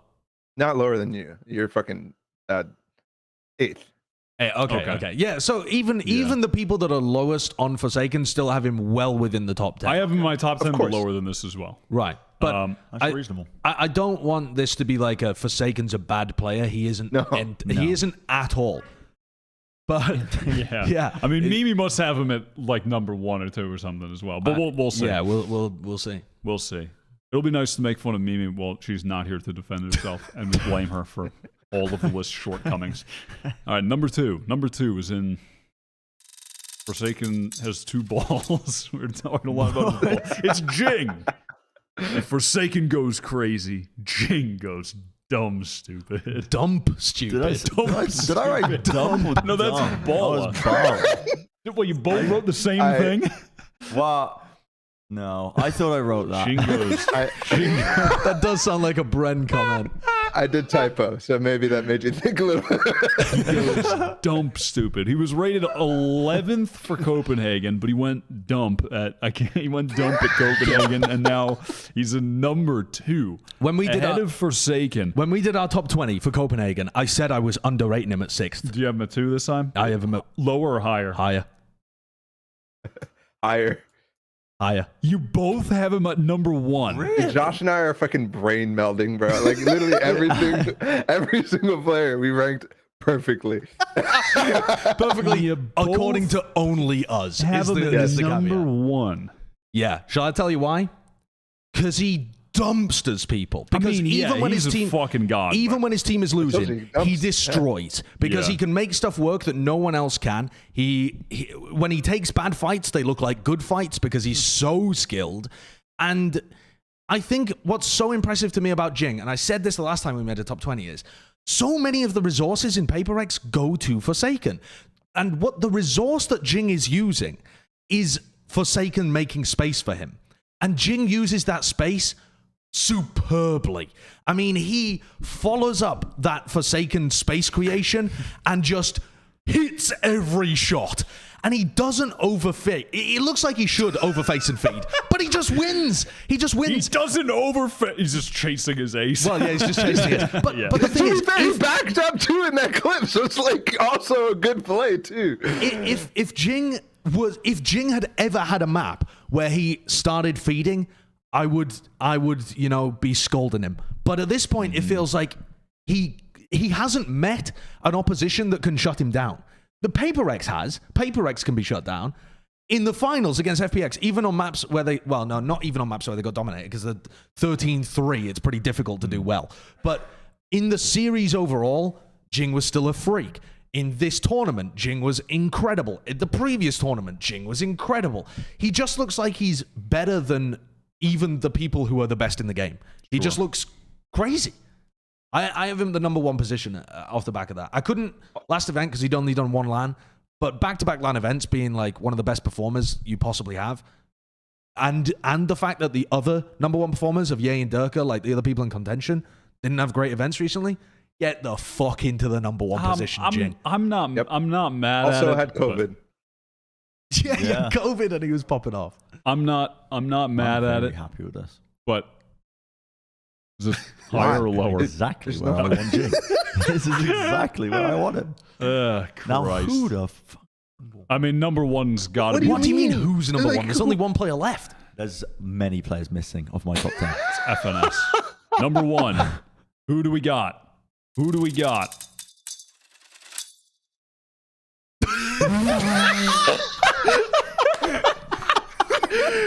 Wow. In a shocking reveal, number one is Kid Named Finger. I fucking hate this. Holy shit. Walter. In a shock reveal, Walter. What is going on?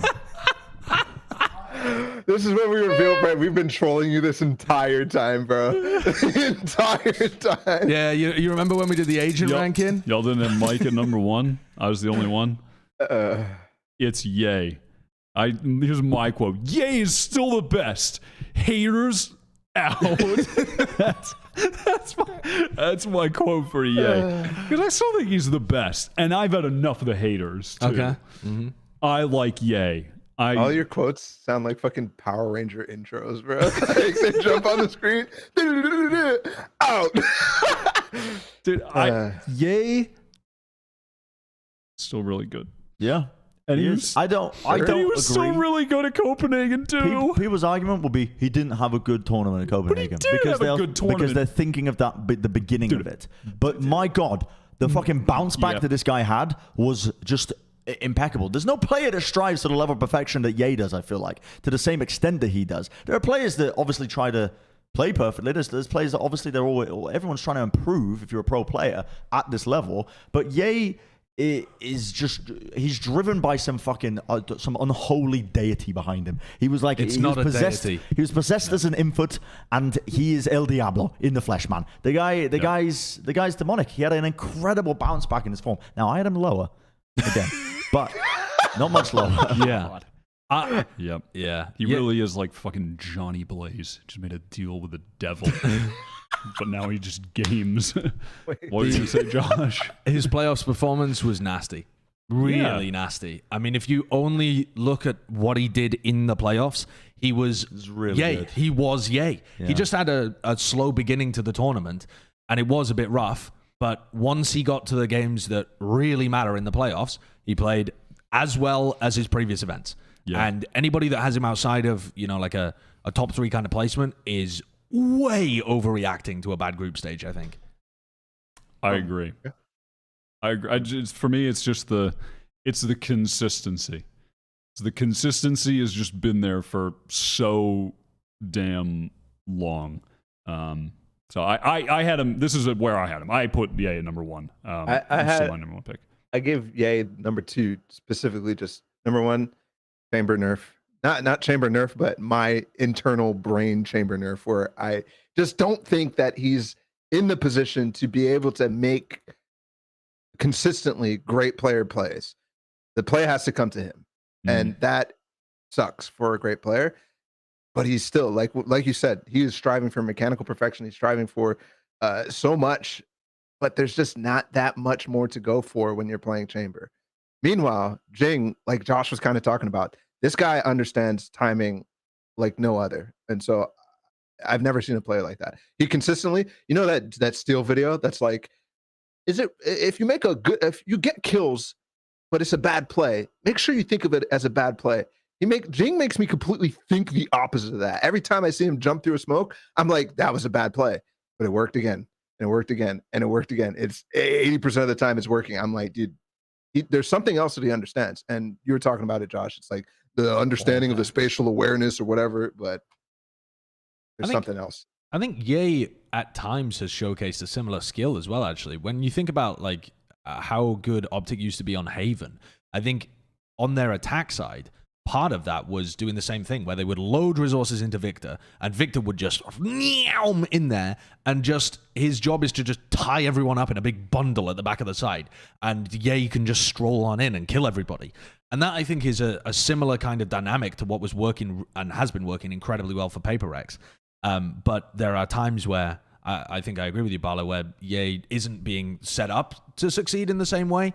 But I still think he's a phenomenal player. I think he can still have crazy impact on the game. And actually, when his team struggles, he seeks out more impact.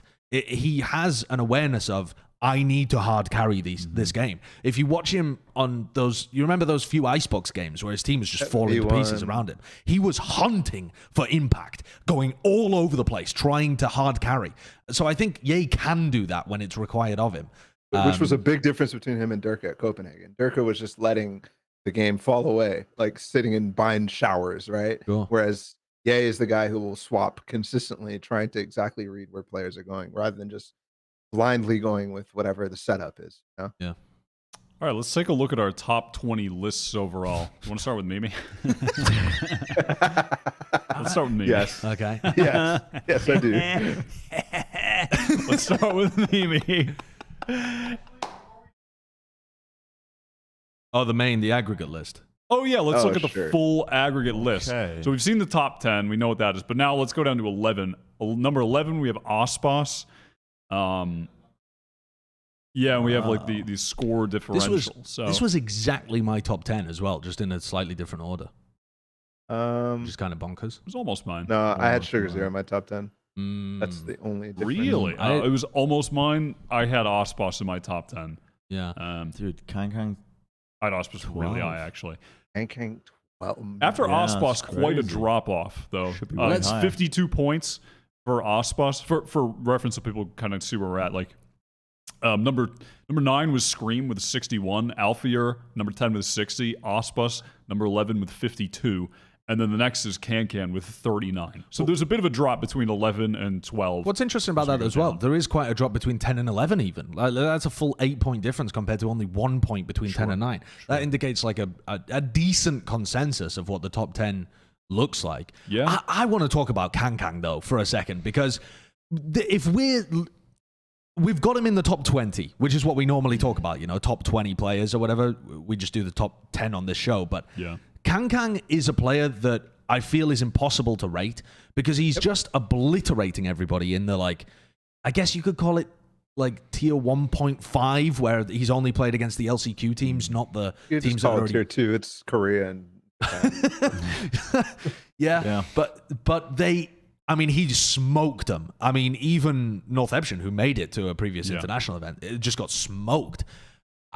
Is there a world where Can is like actually a top 5 player and we're just, trying to be civil the world about we're going to it? be living in a couple of weeks. I'm saying that with complete seriousness. This isn't a joke. Yeah. This isn't a joke. I've just... All of this Edward...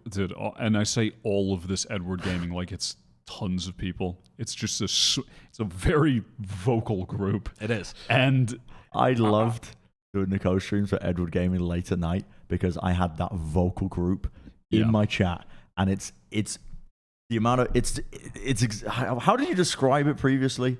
Like the type of people that they're jumping on the niche thing ahead of time. Yeah, it's the people that thought Korea was going to be the best, and now they're jumping on China. This is the problem is everything I'm witnessing here.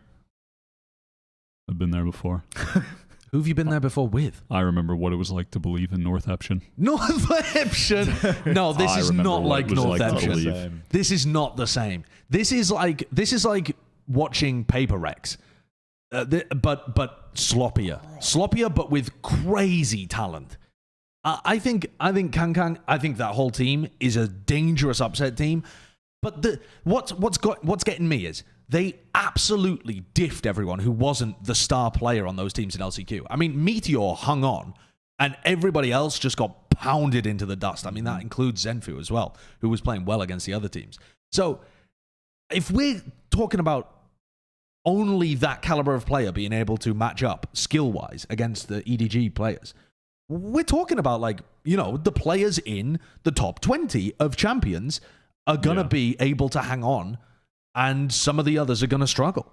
And that, to me, is a scary prospect, especially if teams haven't had time to play against them, as Balla was saying earlier. They're going to relentlessly int. Their play style is going to take a lot of teams off guard. A lot of teams, I think.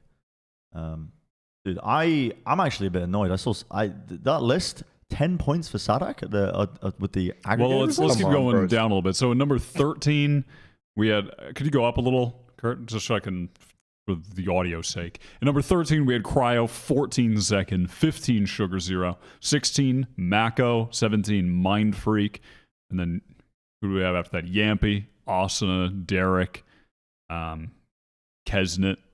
Just Kesnet is number 21 on this list. Yeah, Sadak with only 10 points. Hey, it's 21 for me too. I had a tough time rating the Loud players. I still had Ospos really fucking high because I think that even despite Loud playing poorly, I still think he is in the highest tier of duelist. Yeah. So I still rated him really high on mine. And then the only other player that I had from what's up? Alfear, Scream, and who's above that? Oh, I mean, it's just literally high tier duelist right next to him. Yeah, pretty much. But I just put him above him, and then I had less quite low on mine. But let's just look. Yeah, but sure, we can look at mine first. The only one that I'm not liking is that I have stacks on mine. I should have put Mako instead of stacks. So you can just imagine Mako's in 14 and not stacks. I wanted to put stacks towards the bottom of the top 20 list. I can't remember whether I did in the end. I think he's still an incredibly good player that is somewhere around that kind of spot. I think so. Yeah, I kind of think so too, but I would have moved him maybe lower and have Mako there instead. But regardless, I wanted to squeeze Laz onto my list because I feel like no matter what happens with Zeta, he's gonna go crazy. Yeah. He's just been sick at every fucking LAN he's been to. I think I feel like there's just a strong chance, even if they go out in 2, that Laz is still going to show up to LAN, deliver some great moments, and have a great performance, no matter what role he's playing. So I wanted to squeeze him on the list somewhere towards the very end of it, but towards the end of the top 20, because I don't really suspect that Zeta will be making it that far, but maybe they'll surpass those expectations. And the crazy thing is, I can't really fault your list too much. I mean, it's way different to me, but it's not like I'm looking at this list and I don't think any of these players deserves to be in the top 20. I think Aspas really needs to turn up again in order to justify a number 2 spot. I think it's possible, but Loud would have to have one hell of a run because, I mean, number 2 in the world is absurdly high for anybody to be at, right? You have to have a very good resume to be in contention for that kind of stuff. I really think he is that good of a duelist. It's just that Loud didn't have the performance to showcase it over and over at the event. Yeah, but he was kind of needs to work on like his game sense, his decision making, communication, smokes. Smokes. His jazz smokes are really bad, actually. Jazz smokes are really terrible.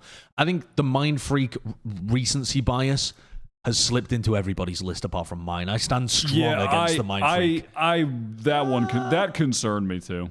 Let's look at Josh's list here. You got Jing, Ye, Marv, Sugetsu. That's a reasonable top 4. The top 10 is literally the same as our top 10. But outside of that, I've got I have 2 of the ones that are going to be most wrong, I think, at least most wrong from a results basis, is probably Sugar Zero and Laz, because I don't think they're going to make it out of groups. If they do make it out of groups, they're probably going to go on a bit of a run and look good. I think they're talented enough to make it into the top 20, though. Whether or not they go deep, I think those players have showcased that they are really good players. Laz has been to many events and performed very well even when his team was sucking.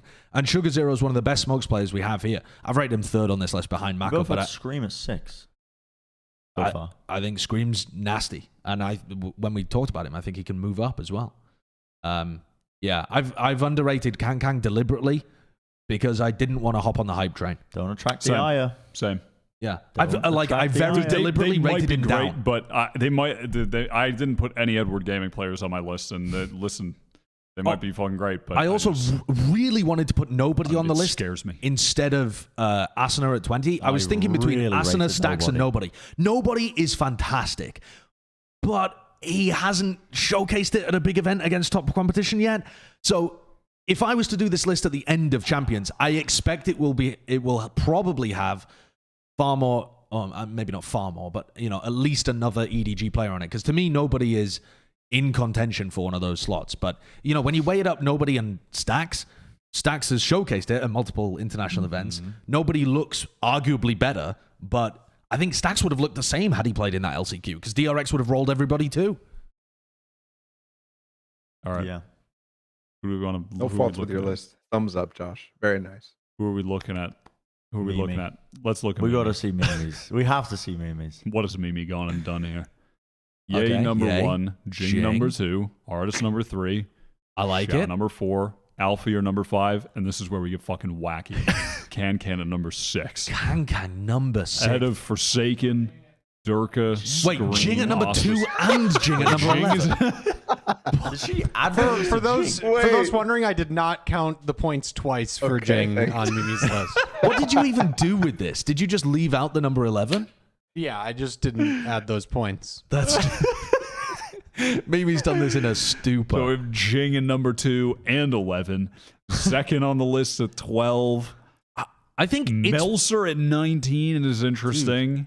Mako Mind Freak Marved. Marv In that order? 17. Marv is at 17. I mean, now we know why Marv tanked on the list. Now we know why. Oh my god. Holy shit. Blow Mako and Mind Freak. Derek also at number 13th, which I can understand if he performs like he did at NALCQ. I Yeah. didn't have him on my list at all, though, because I just don't know whether that's feasible to clutch with that consistency internationally.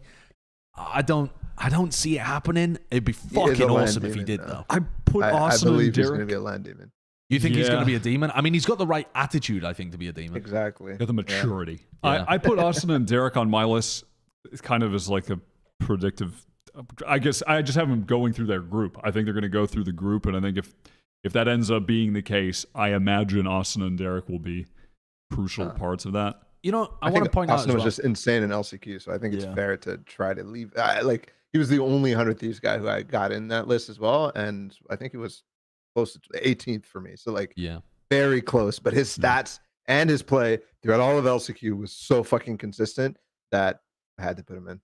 I also want to point out that Cryo at 18th might feel like it's, a good nod to Cryo because the team didn't do very well. But Cryo individually was playing fantastically. I think Cryo's too low here. Yeah, Way too low. I would agree. I put him higher than this, but I think, just as an overall perspective, I think a lot of people are going to think about Cryo in this kind of sense of like, oh, he's a good player, Just 'cause but they maybe not the applied to best. Exet, yeah. Because Exet It's failed. excessive. But Cryo and Zekin Cryo was a fucking were demon. bopping. They were bopping.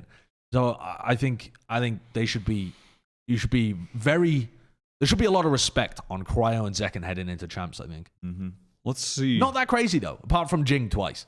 Let's see Brennan's His list. Durka at 8, bro. Oh my god, you have Kang at 4th. Dude, he's the fucking truth. He's the fucking truth. I hate to feed the fire of the armchair There it is. the armchair analysts Bren's going for who the are trying to viral jump on moment. the Aero Gaming train and everything else. But this guy's the fucking truth. The only players that are going to be able to shut this guy down are in that top 10. He's going for the viral moment. It's not even a viral moment. This is genuinely, I'm passionate. When I'm sat here and I'm accepting the criticism, I'm seeing you guys go, oh, Kangang's at 6, it's way too high. And I'm sitting down, I'm simmering. I'm fucking simmering. But this guy is going to come out, and I think the only players that are going to be able to shut down this guy when he fucking rolls over a lot of these teams, they are a dangerous upset team coming into champs, is going to be the players in that top 10 list. I think Marved and Xiao and Zekin and Scream are also going to be able to do that. And that's getting down into your, your top 20. I think a quarter of the players in the tournament are going to be able to bring it to Kang. But those quarter players are not all condensed on one team. But I think there is a world where we come out the end of Champions and Bren and Mimi are the most correct about Kang. He looks he looks nasty. Dude, I've seen Anything's possible. I know he's playing against absolute poop tier opponents in LCQ. Like, listen, the competition is not good in the East Asia LCQ. Like, no, listen, I don't mean to disrespect a lot of the teams in that, but I'm watching it and it's just all over the place. But the one thing that you can tell immediately is just the confidence and the fucking raw mechanical skill and the fundies that they trade each other out with. You don't lose that necessarily against best teams. You can disrupt it. Good teams can really fucking mess you up. You take an issue with this statement, Balla? I want to ask you, what else outside of the fucking mechanics and the fundies, because the fundies is a team thing. That's a team thing. They don't have good strats. They lean on that so heavily. I'm not even asking about the team. I'm asking what else has impressed you about him specifically, because I'm not saying he doesn't have these skills, but I haven't seen good decision making.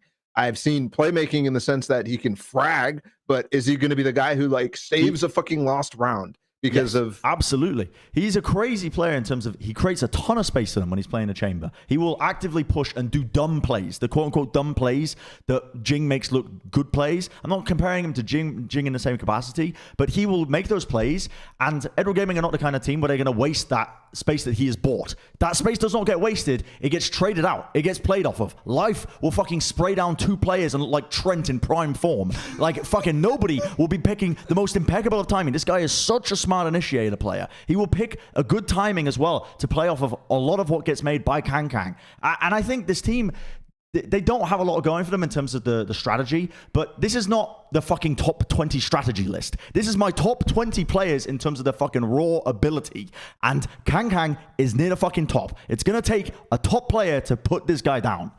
I think of him more like Laz, in the sense that his mechanics are good, the positioning that he chooses is good, but he's not going to get you. I mean, maybe he should be in the top 10, something like that, but I don't see him as a great player. I think which 4th is a great player level. Yeah, I mean, this is a prediction for champs for me. Champions is the only way that these kind of questions are going to get answered, because we haven't seen him compete against the best teams in the world. I mean, the best team that he played on that run in LCQ was Northampton, who went out in, what was it, 10th or something? Yeah, Copenhagen. Yeah, Copenhagen. Yeah, is what I mean. So, they slaughtered a top 10 team, but there's teams that are up at like the 5th, 6th position that would do a similar thing. It's hard to say exactly where he would land. They have the 3rd best trading by the stats out of all of the teams coming into the tournament. But that doesn't surprise me in the slightest, because second then? Second is 100 Thieves.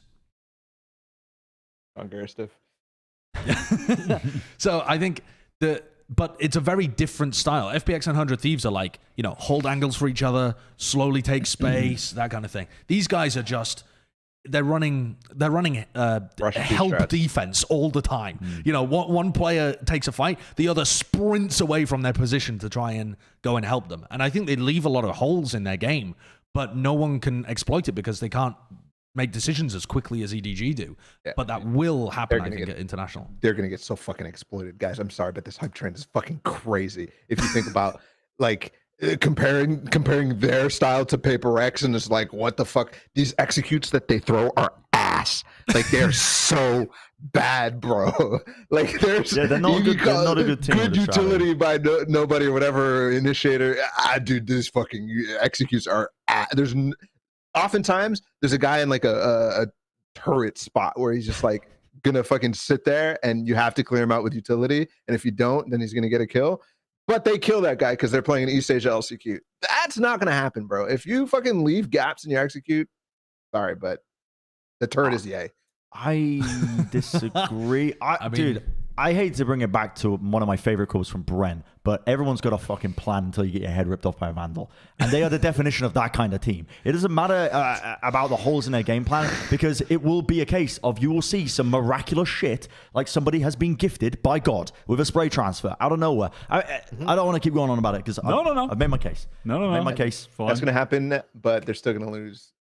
Okay. Yeah, I don't think they're going to win. Let's look at the ball list. Balla's list. Let's look at the ball Sugar list. Zero in number 7, to me, immediately stands out as the highest rating for this guy, as the second best smokes player of the tournament. I've been really impressed with watching Sugar Zero, even when they didn't make it to Copenhagen. But you think he's still going to have a spectacular event? I mean, He was Well, like MVP I don't know caliber the previous one. I don't know if he's going to have a spectacular event. I just think that this guy has insane game sense and like I don't know, prep or study, I guess is the word I would use. Like I think he is a meta, like a trendsetter and a meta definer in the way that he plays his role. And I don't think anybody's capitalized on that same style yet. So I think he will catch people because he plays uniquely with shorties, with the way that he's using his Astra smokes. Similar to the way I felt about Zumba from F4Q last year. I think Sugar Zero takes that to the next level. And that's why he's up there. But I don't feel amazing about it. Like, for example, he's really close to Marved. I don't think the gap is 1 point, you know? Right. But just comparing him to the other players as well, I had to give him a nod. I also he goes way up because of his game sense, in my opinion. Yeah, I'm casting the critical eye upon your list here. I see the Mind Freak recency bias. Don't even want to touch that. Instead, looking one step below, I like the inclusion of Yampy. I also had Yampy in my top 10. What is Nivera doing above him? This is actually just like the past Nivera a lot creeping through. I think his performance, I'm thinking specifically about Reykjavik as well. This guy's a monster online, and he's such a good fucking opper that in these moments, he's gonna come out and dominate. I think he has some of the most like he's Ye-esque in the way that I watch him. I'm not sure if I talk to him if he's gonna have the same sort of approach that Ye does, but I feel like he takes that methodical, like let's make sure we understand how all the angles are working type of approach, and because of that, he's a great team player, and he has good decision making because of it, and that's why he's up there. I just rate all of his aspects very highly. And then Kang at 19th, but above Aspas. Curious. Curious. One of these players has played in a LAN final. Curious. And dominated. Curious. The other hasn't. I have no. The other played excuse against for Onslayers in the final. Curious. Dude, I'm just like I was going through my list of things to rate them on, and I'm like, I think Aspas ints a lot. So I'm like game sense down low, like playmaking ability. He's there, but a lot of times it's like fucking crazy situations that his mechanics bail him out of. And so I'm like, yeah, okay, knock him down for that. But bro, he ended up 20th, and I was like, fuck, this is so wrong. This is so wrong. And I'm like, fuck it, dude. They went out in groups. I'm just gonna blame it on that. Oh my god! Did you use an algorithmic like five factors kind of system to rate them? I'll tell you my 5 factors. I rated everybody in the tournament: mechanical skill, game sense, playmaking ability / decision making, game sense with decision making, consistency, and then teamwork, because I'm a sim for teamwork. Bren tried to do that for Overwatch League one time, and one of the things he chose was when we were planning to have the homestand model where people were traveling all around. And one of the things he ranked that was the same weighting as everything else was travel schedule. And so all of the players and all of the teams, it was a team ranking. All of the teams that were up at the top were just ones that had easy travel schedules. It was just the whole rank. But it was still had the easiest travel. Because it was still the good teams near the top if they had easier schedules. And then it was 2020. If you had a bad schedule, you got moved down. It was 2020. Everything got cancelled. It's fucking COVID. So the travel weighting didn't even matter. And do you know what the funny thing was? My APAC ranking was exactly right. It was exactly fucking right. Yeah. Even with all of that shit. So who knows? Yeah. There is no truth ranking to be might found. be the truth. There is no truth to be found. Okay, there's one final question with this, though, that has to be something with the final thing with the list. Who's number 21?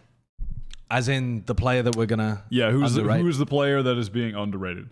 It could be Can on our list, because wait, did you have him on? I had him very low. You had him very low. Oh, okay, so it could be him on mine. I had him 16th or something. Yeah. Well, Can was in our top 20. Like aggregate. Yeah, let's do it. We could do the aggregate top 20. The literal top 21 player? Who's the literal one? The literal one is Kesnet.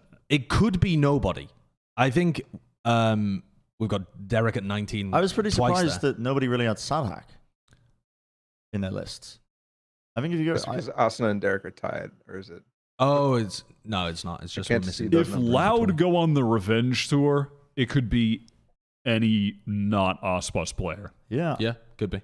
I mean, I think it might be Sadhack personally, but again, I'm high up on Loud, so I think dude. Actually, I'm really proud of us right here. We didn't give any of the fucking IGL buffs, like except for Bren probably in his list. If you look at his list, I had probably, Benkai and Sadak in my top 20. Yeah, but that's still so much better than last time, bro. Last time there was some IGL cope. Yeah, and I last time I had decided Sadak going into this in my list. I think I was looking at your champions power rankings or whatever, and I'm like, and I was like, dude, how do I actually get this, dude? They're not rating IGLs. I'm like, I thought about it this time. Like, that's stupid. Why would you rate they're completely separate in a different list. That's how you should do it, because it's completely unrelated to player level that I just didn't rate IGLs. And also the IGLs actually, I'm over the IGLs. The IGLs didn't play incredibly at Copenhagen. Bosta had like one phenomenal map.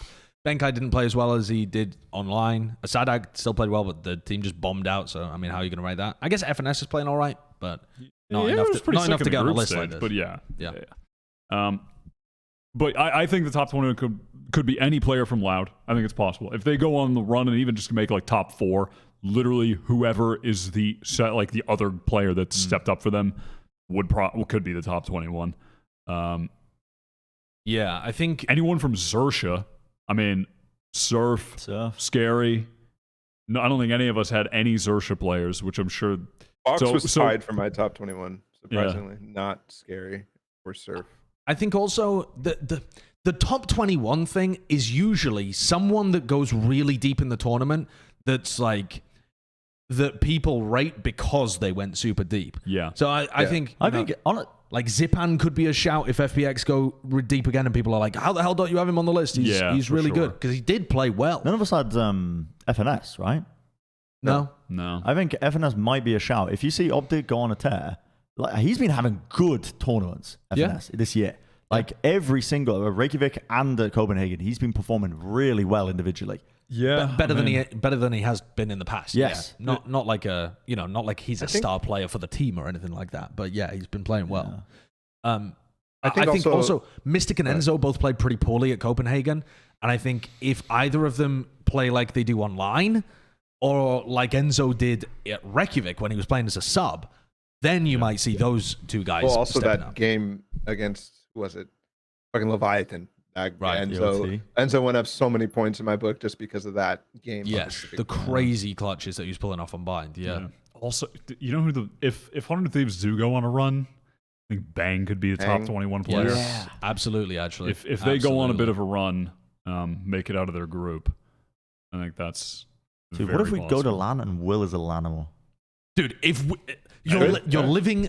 I love the fact that you've just invented this universe, but holy fuck, would that be a good narrative? Holy shit. He's just bad online. He's a fucking demon at LAN. Dude, I would love that. Imagine if Will is our 21 player. That would be fucking It's possible. incredible. I think 100 Thieves have a good shot at going on at least like a moderately deep run. I think it's very possible. Also, I think they can get out of their group and then, see where to go from there. But Crew could easily get out of that group. Yes, that group has Crew, Exet, and Xerxia, right? Yeah. So either Surf or Kesnet could Kesnet was literally, he was in 21 on the aggregate list. He very well could be the top 21 player if they go on. Nags? Any Nags supporters? I'm done. What? No. That was a troll last time. I'm done this time. You were trolling, but he fucking went crazy in a couple of the games. Yeah, he did. At the very but he beginning. Also went shit in a lot of the other games. He was crazy at the beginning, though. He was crazy at the beginning. All right. RB? Hope. No, fuck I'm just over it. His group stage performance was insane, but then he fucking started choking. Well, did we? Yeah. Snooze. I mean, Snooze. was Stacks on our top 20? I don't think he ended up being in the top 20. Maybe Stacks. Dude, we don't have any of the Leviathan players, so maybe like a fucking Taco. Not Taco. Dude, that's possible too. I didn't. Here's the thing. I didn't have any of the Leviathan players because I didn't think that there was any one player who was that insane at Copenhagen compared to the rest of them. They took turns, and then also Taco had a good map. Adverso had a couple of good maps. Melza had a couple of good maps, but they didn't do it all at the same time. And I know it's kind of Adverso was pretty consistent. Predictive parry, but there's no. But I don't really. The group is fucking tough. Is what I'm getting at. The group is tough, and if they just go they could go 0-2 and play close games and lose. I have a good one. Okay, I have a genuine good one. Soulcast. He's been playing a lot better. Always that type of guy who just like suddenly is like playing a new role or something like that.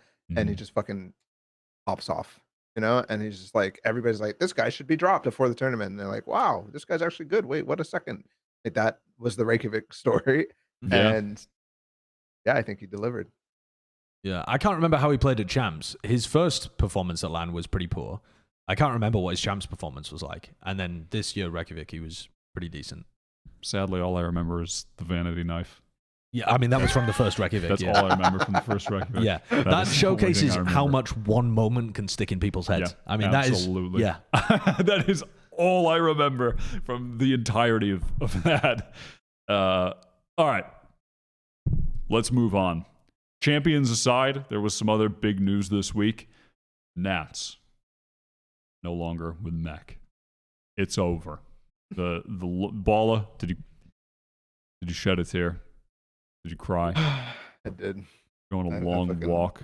It's over. And It's actually over. I did go on a long walk after I saw the news. I walked around my neighborhood a couple times. Dude, it's just so sad. it is So, pretty sad. This is the only team that can rival the FPX CIS buff. Fucking insane. And it's just done because Nats leaves. And even if they get somebody else to fucking replace him, the only person who could do it is Getsu. Everybody else, sorry, it's not the same team anymore. It's over. I also think it's probably not just Nats. I think it's probably just that Nats announced this first. I think Yeah, of course. because I think Yinsu has been doing if anyone's unaware, Yinsu's been doing interviews with, and quite frequently with, the mech players. Talked to Chronicle, talked to Redgar. I can't remember who else she's talked to. Probably Nats at some point too. And this YouTube channel only has 5K subs. It deserves more views because they're actually really illuminating. Goddamn to the SEA fans, just love SEA Valorant. Yeah, I know. The interview with Blaze King suddenly. That's like, yeah, I know, it's crazy. But this one in particular with Chronicle was talking a lot about what the team was going through recently with like thinking about next year, because they can't represent Gambit at the moment, and probably heading into 2023 that's also not going to be the case. So he was saying that they had teams who were interested, but it didn't work out for one reason or another. But there were still orgs very closely keeping their eye on the mech roster if they did well at LCQ. And I think not actually making it to champions, losing in that finals, may have, and this is me speculating, not what Chronicle has said since then, but may have been a deciding factor as to them not getting picked up by a big organization, because that was a test for, like, do you still have it? Can you still make it to the biggest tournaments?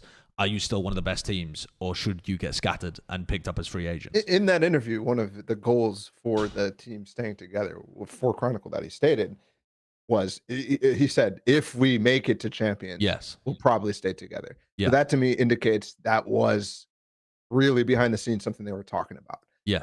Not necessarily that was like the be all end all. Like, if they don't make it champions, they're not going to stick together. But I think 100% the offers that are probably going out to some of these guys are way too alluring at this point, where the future with Mech, with that team, even though it's a great team, is still uncertain, because not many people want to touch a full Russian roster in this day and age. Yeah. So, and also, it's not just for political reasons, but also you're limiting yourself to a very narrow talent pool. CIS Valorant is not big. It's very small. well, especially viewership-wise too, yeah. Sure, yeah. And so you're not, I mean, you are getting a popular team because people love mech, but the player pool that you're getting and the fan base you're getting is not enormous. And so it doesn't look like a tasty prospect from the outside to organizations for multiple reasons. And most of these players they're good enough, and they have good enough English skills as well to be able to play on mixed rosters and go and play in a bunch of different places. I think in a weird way, you can still be excited as a mech fan, because you're going to be able to get to see these players perform on other teams and still have excellent performances. I think a lot of them will end up finding homes. This is the period of time after champs as well. You're going to see the huge mix-up where rosters are being formed. And yeah, I mean, I'm a little bit cautious about as well. Nats' performance in a team like Mech, because previously he's attributed to a lot of his success down to the communication and him getting really good information to make those big plays and actually perform well. And I wonder, can you do that in a different system? You know, can you do that in a different team that you haven't been playing with for a very long period of time? That's actually a good point. This is going to be a big test for Nats, I think, because he's going to find a team. No doubt in my mind. Yes. I hope so, at least. I mean, he's the first to announce that he's got offers. Is also very suave intro. These are Just glided in. These are free agents before a lot of other people are free agents. Yes. If you're thinking about building a roster for 2023, you've got Mech on one hand, free agents, no buyout, they're literally free agents. On the other hand, you've got people who are locked into contracts at least until the end of this year, maybe further, with astronomical buyouts. I mean, some of the buyouts I've been told are bonkers, like ludicrous buyouts, and players have not always, I think, aligned their end of their contract to the end of this year, because they might not have known that franchising was happening next year. They might have thought that their organization was getting in when they don't know whether or not they're getting in. So there could be a lot of players that are tangled in large buyouts. The Mech players have an advantage there, a financial incentive to go for them, and they're already really good. So I think they should be fine. I don't really see any of the core 4 players not getting picked up. Maybe someone doesn't take Shados, but I think that would be a miss. Yeah. I do kind of worry about that specifically. I felt like after Berlin, and this isn't like, this really shouldn't be taken as a negative, but it will be. And either way, I got the feeling that he was focused a lot on what he should be, which is having a successful future no matter what, right? Instantly massive content creation like happening for him. Great stuff, good growth. But you could see that resulted essentially in a Nats slump after Champions, especially in this year around, until LCQ pretty much. I worry the fact that he's the first to do this, the fact that I talked about what happened last year. I worry that he chases the bag too much and doesn't realize that he could still be on a winning team, you know? Right. If you're the earliest to sign to a roster for next year, you probably don't know what the landscape looks like. I mean, also, by the way, the teams don't even know whether they're in yet. So maybe the teams have like told somebody, oh, we've got like a really high chance. They've told us we're pretty much locked in. But they officially won't get word, according to all the reports, until after Champions, sometime in September, I think, George. And that's probably why you're not seeing any of the Mech players signed yet, you know? Yeah. You're mostly only seeing T2 players get signed at this point, because like for T1, for example. But they just don't know. Get used to this kind of announcement happening, because it's going to feel like the sky is falling down at the end of this year. There's going to be organizations after Champions that are like, we didn't make it into partnerships and we're trying to sell all of our players. They'll still try to have good rosters if they're continuing within the Tier 2 system for next year. But they might not be able to hold on to their elite talent, because that is supposed to go towards the partnership teams. They're going to want to pay for it. So there's going to be more and more announcements like this that appear bonkers, where it's like, fucking, I don't know, CNED's on the open market, or, Nookie, not with G2, crazy shit like that. There's going to be some, I would imagine G2 is fucking blowing it up and doing a whole new project. Probably. Who needs Nats the most? G2? Cloud9? Who needs Nats Bleed the most? Esports? Who needs Nats the most? I don't even know how to answer that question, because I don't know what rosters people are going to use. Here's a nice little blank check. What did you say that one time, Bren? Come on, you can come play with Mixwell. That still is so funny to me. That's the pick. Mixwell will forever be on that roster. You can. But G2 could use them. G2 might be going to North America, though. That's the report, right? So that would be pretty interesting. I guess you never know. But G2 could use them.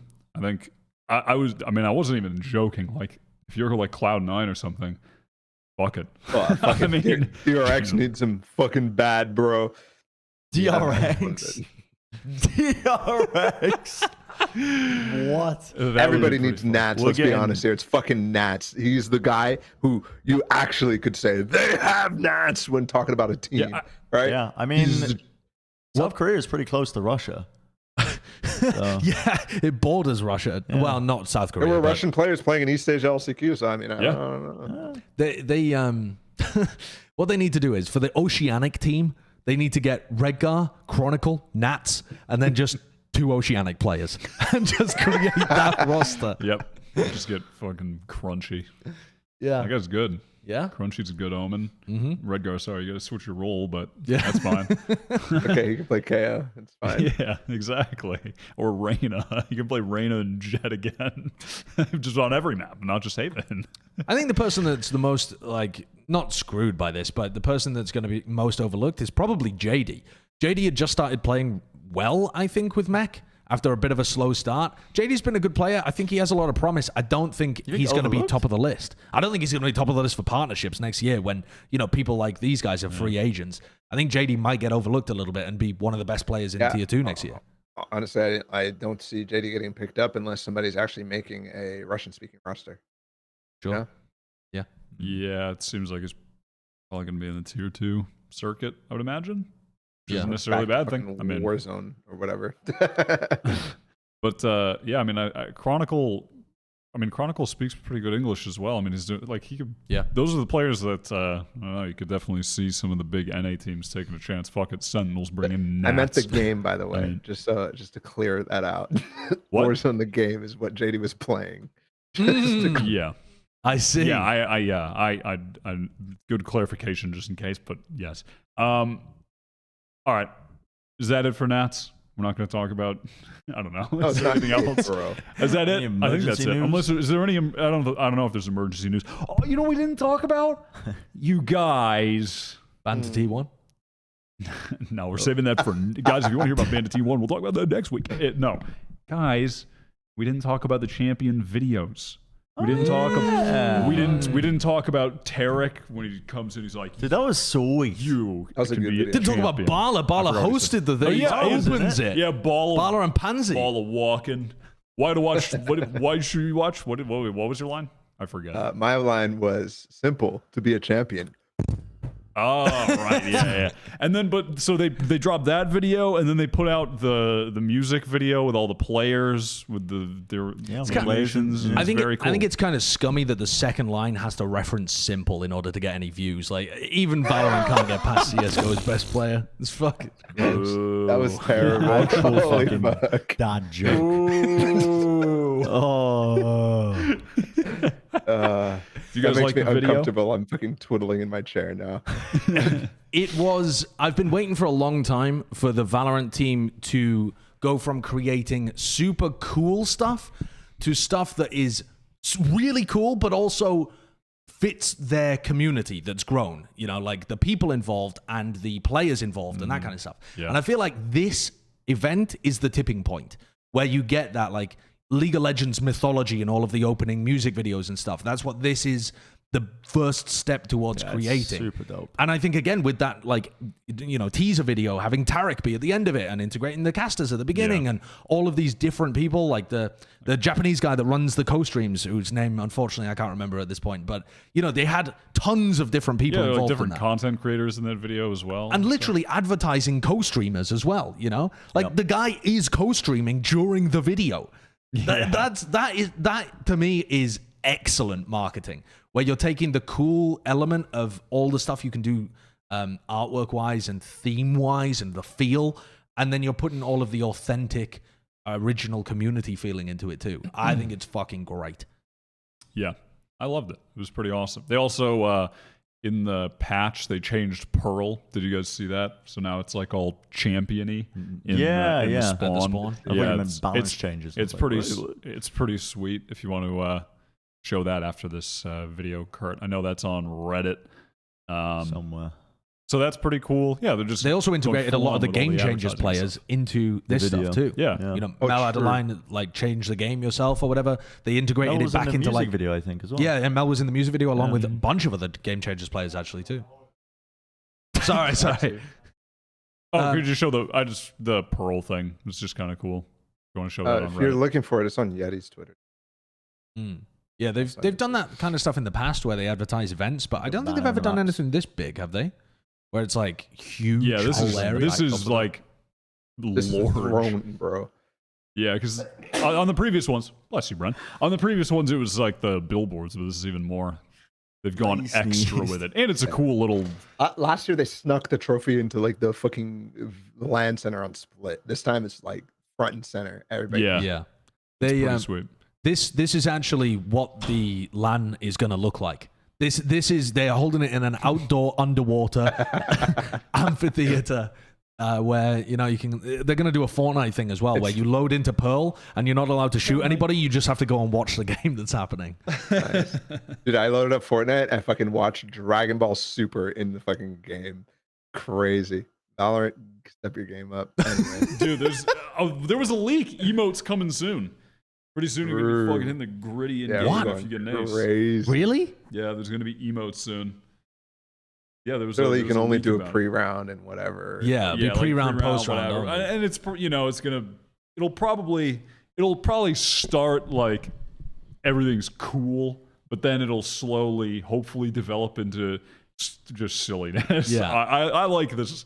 The sprays, silliness. the sprays that they've added are silly. I mean, they've got the Yeah. they've got the Elmo fire thing, but with added all the Phoenix. meme sprays. Yeah, they've added just meme sprays, but with the Valorant people. I'm sure they will create some.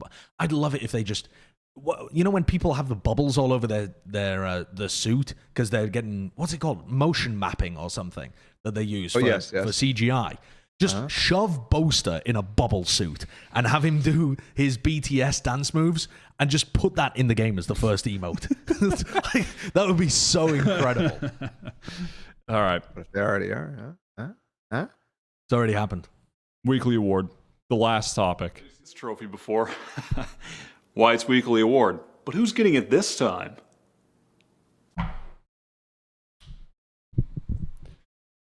All right, we're getting fucking back on track. How about that? How about Thank God. that? Okay. Who did you give it to last week? Tens and Kaide, because the engagement. And who did you give it to the week before?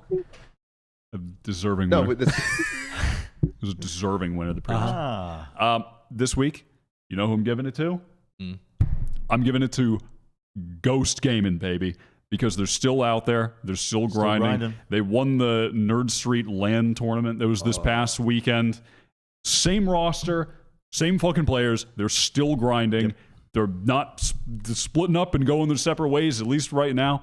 And I like that. If they're going to just be committed to playing with this team that we unfortunately didn't really get to see much of at their peak, and they're going to continue it into next year, and Ghost is still supporting them throughout this time period, and they weren't one of the orgs that just fucking dipped with the tier 2 scare, and they actually go into next year with this roster and it keeps working, that would be pretty sick. Yeah. This was a cool team that was not we didn't get to see much of, just unfortunately because they peaked at like the last second of the year and were not able to accrue enough points to make it. I also, I think even if Ghost isn't planning to keep them together as a full roster for next year, it's still smart for the players to be going hard in the off-season because you need to showcase that you're still top-level players. Spilled coffee on myself. Nice, well done. Spilled coffee on myself. I think especially when the off-season tournament circuit begins, which is apparently what's going to happen after Champions, people need to be playing in those. I don't know what else needs to be said to players, but you need to be super motivated right now to showcase that you are a top-level talent that deserves to be in next year. That is part of what people are going to be looking at, is who looks like they're in incredible form, who has been good in the past and is dominating the tier 2 circuit. It might not even be a tier 2 circuit. Some of the tier 1 teams might still play in the off-season, but it's just fantastic getting eyes on you at a time when your future could be in a tipping point. It's great to be a top team in the tier 2. There are opportunities to get, win Ascension and go in, but it's even better if you use this opportunity as a springboard to forever be a tier 1 player. That could be your time right now. 100%. All right. That's it. That's episode 103. Thank you for watching. Leave a comment below as to, let us know who should be on our top 20 list or top 10.